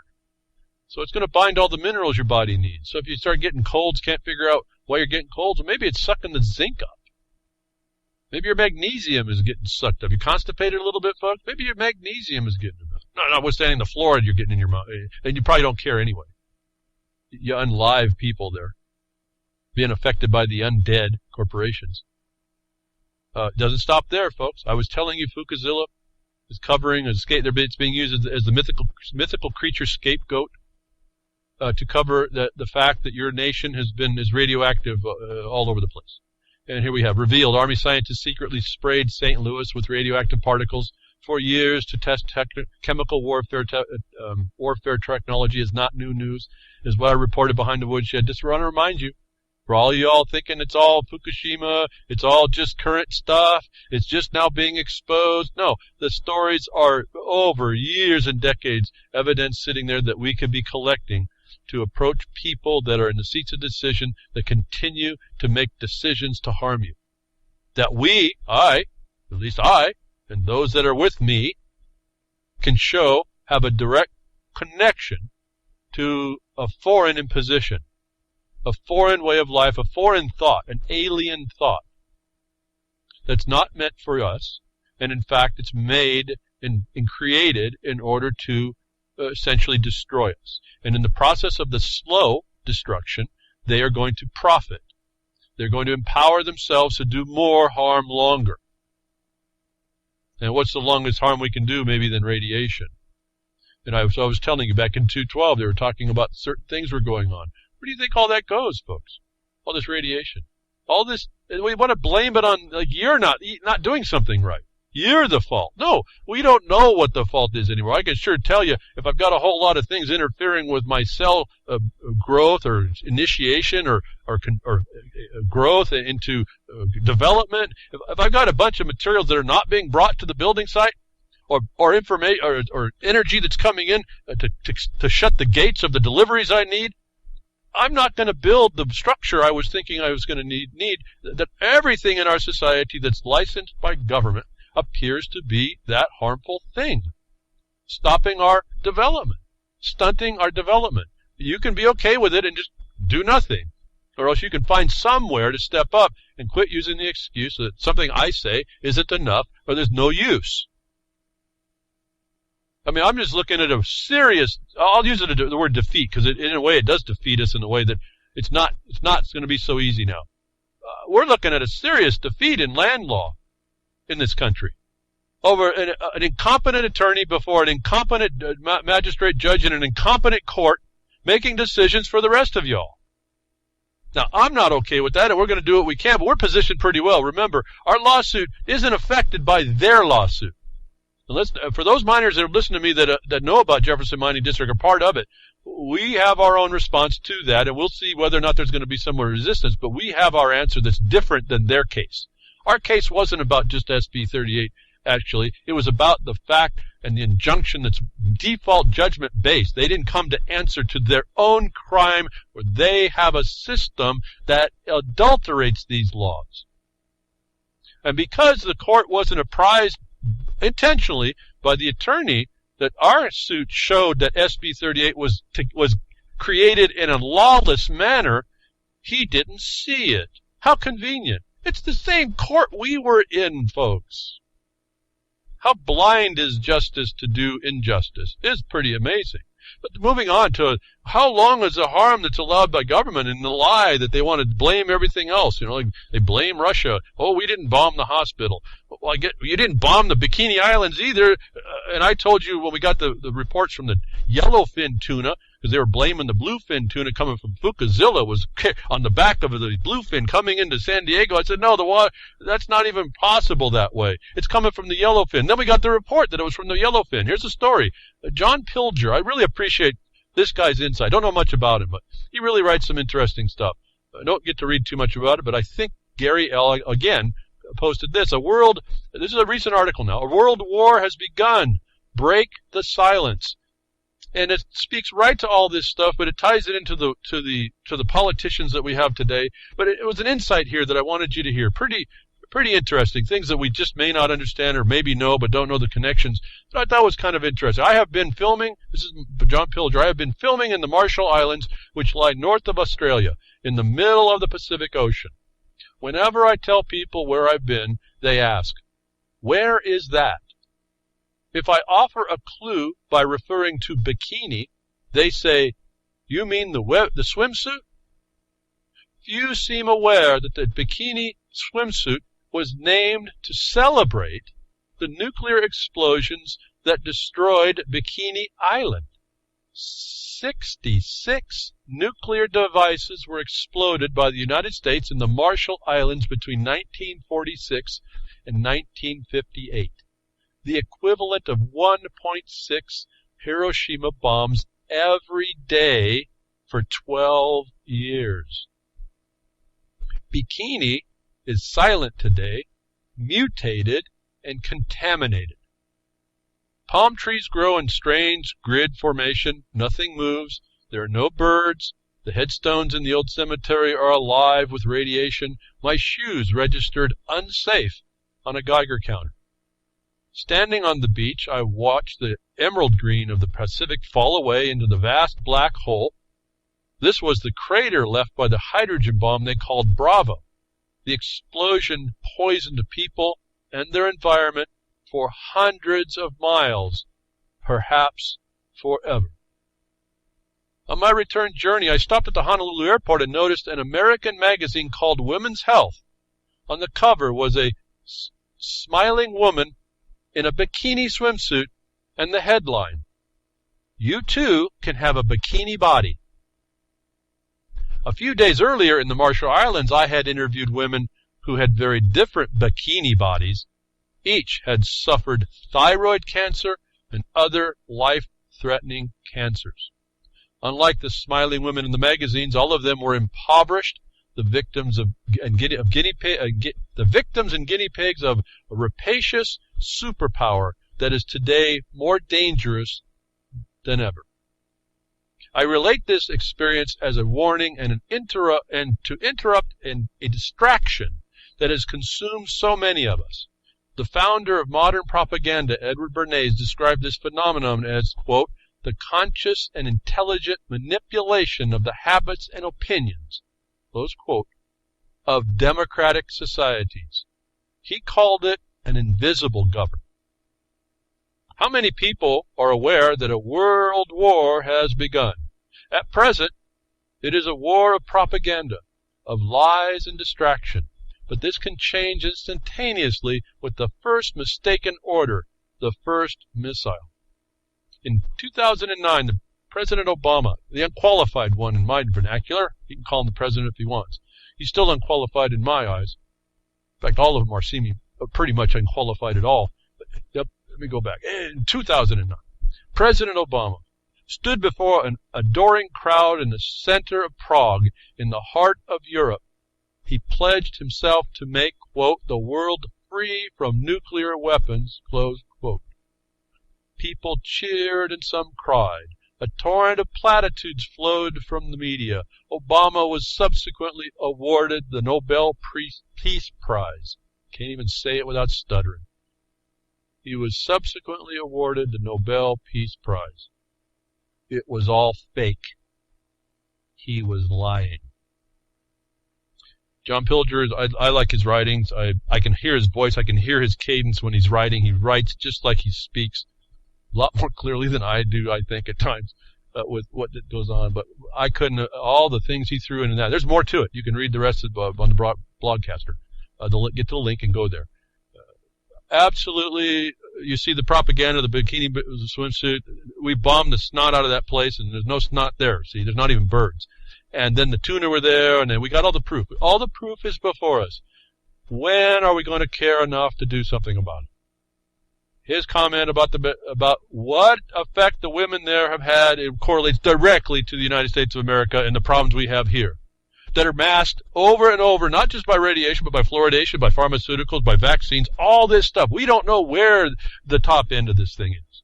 We don't really know the causation. All I can tell you is it's going on, and there's so many things that are allowed by government that if we don't clean that up, that's the pollution in government we need to clean up. We're going to see the future that they gave us, the future they want, the future we want as we see Agenda 23rd speak. They've got it planned out, folks. It's been planned. They've got it planned out before we even get there. They even have the zombie apocalypse plan, folks. It's just been declassified. You're living it, folks. They've already got that worked out. I find it fascinating. It's right there. We don't have to, it's not an opinion anymore for me. It used to be an opinion like, did I really read all this stuff? And, because your mind is literally looking at the world you're looking at a completely different world. I'm not joking to you. When you start reading enough, maybe you'll experience this. Did me repeatedly. I get to a study. At some point, my mind would just feel like it's like flipping and flopping. It's trying to reorient itself to whatever the heck it just realized. And maybe my body wasn't in the right spot or something because it was looking for a place to go. Literally felt like my brain was spinning around, moving around, and what the heck is this? And this is what was happening based on research. And after a while, you start losing perspective a little bit because you start saying, okay, I know what I was seeing, but now I'm seeing this whole other thing, and I can't get rid of this. And you just have to start trusting in yourself. It's kind of disorienting. Maybe I should give you that one. It's kind of disorienting. Because then you listen to everybody that says you don't know what you're talking about. And you're looking at a whole different thing, and you know exactly they don't know what they're talking about.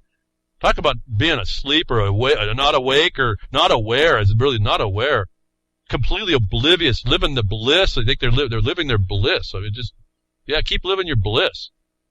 But anyway, there's a reality, and we got to come to terms with it. I may or may not have I have a part of it. I may not have a complete eyeball, but I know what's working against me. I know, and we're right on it. We're all over that. We can predict the other side. And until you get into that place and work from a position, I guess, of calm, if you will, in direct, persistent action with your plan, you make the rules for your plan, and you execute them. Well, I don't mean that in a deadly thing, but you want them gone, and there's a way that we do this, so we set the example of a peaceful future. We don't need to actually put a maybe justifiable force, deadly force, but we can do short of that, and in a way, we kind of need to practice that as well, that we aren't going to do any of that unless we get involved. They're coming at us, and they're making threats against us, and they do things in order to get you to jump from the frying pan to the fire.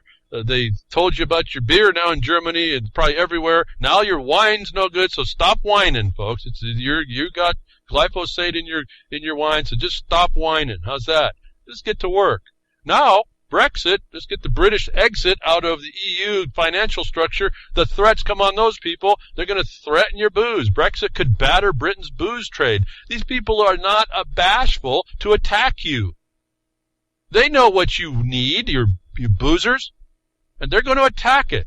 And they're going to say this is what the government gets you the herd to run. Oh, if you come out of the EU, then you're not going to be, your booze is going to cost more. Well, folks, how about if we stop licensing that and just teach everybody how to make booze, and we can get rid of that nonsense as well. But this is the threat that we allow on ourselves because we allow the nonsense to use it to beat us down some more. They're not bashful to use this stuff against you. We joke about the circle race. I don't even know the NASDAQ. No, NASCAR. That's what it was. Yeah, they're all the same. All big entertainment systems. And you have the football, and you have beer and chips. And they'll threaten your beer and chips, and then you're going to take notice. They're doing it over there. They're threatening their beer and chips, but in the reverse way. So be careful of what you're looking for. They're threatening the booze to get people to jump in to keep Brexit from happening. People are just incorrigible, and you put up with it. Not you particularly, the generality here.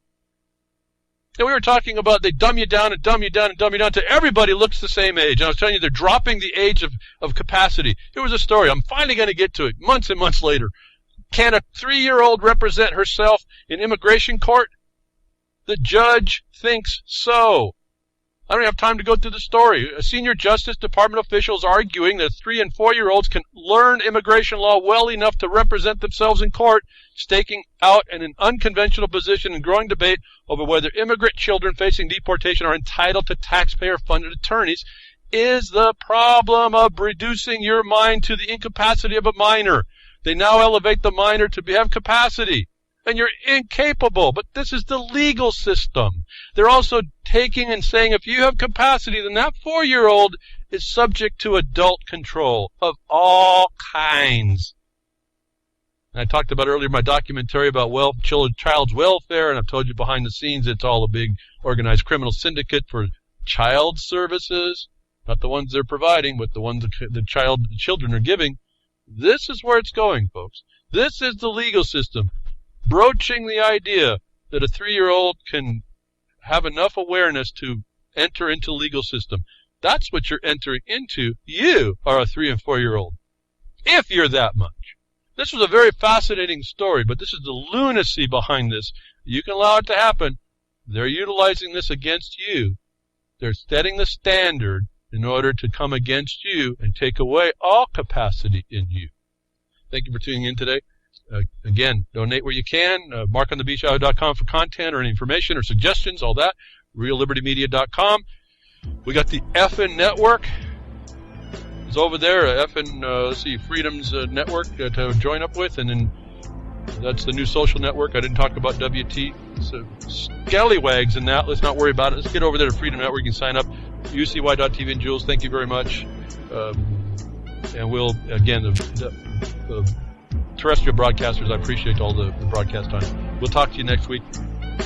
Take care.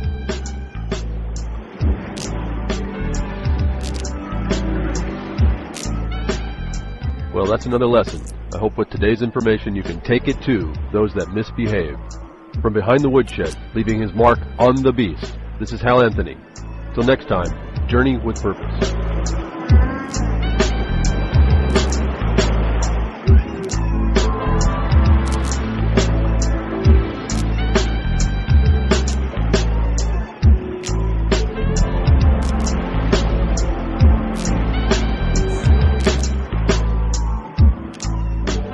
So that's what opening up a can of whoop-ass feels like. Son, you just opened a whole case of whoop-ass.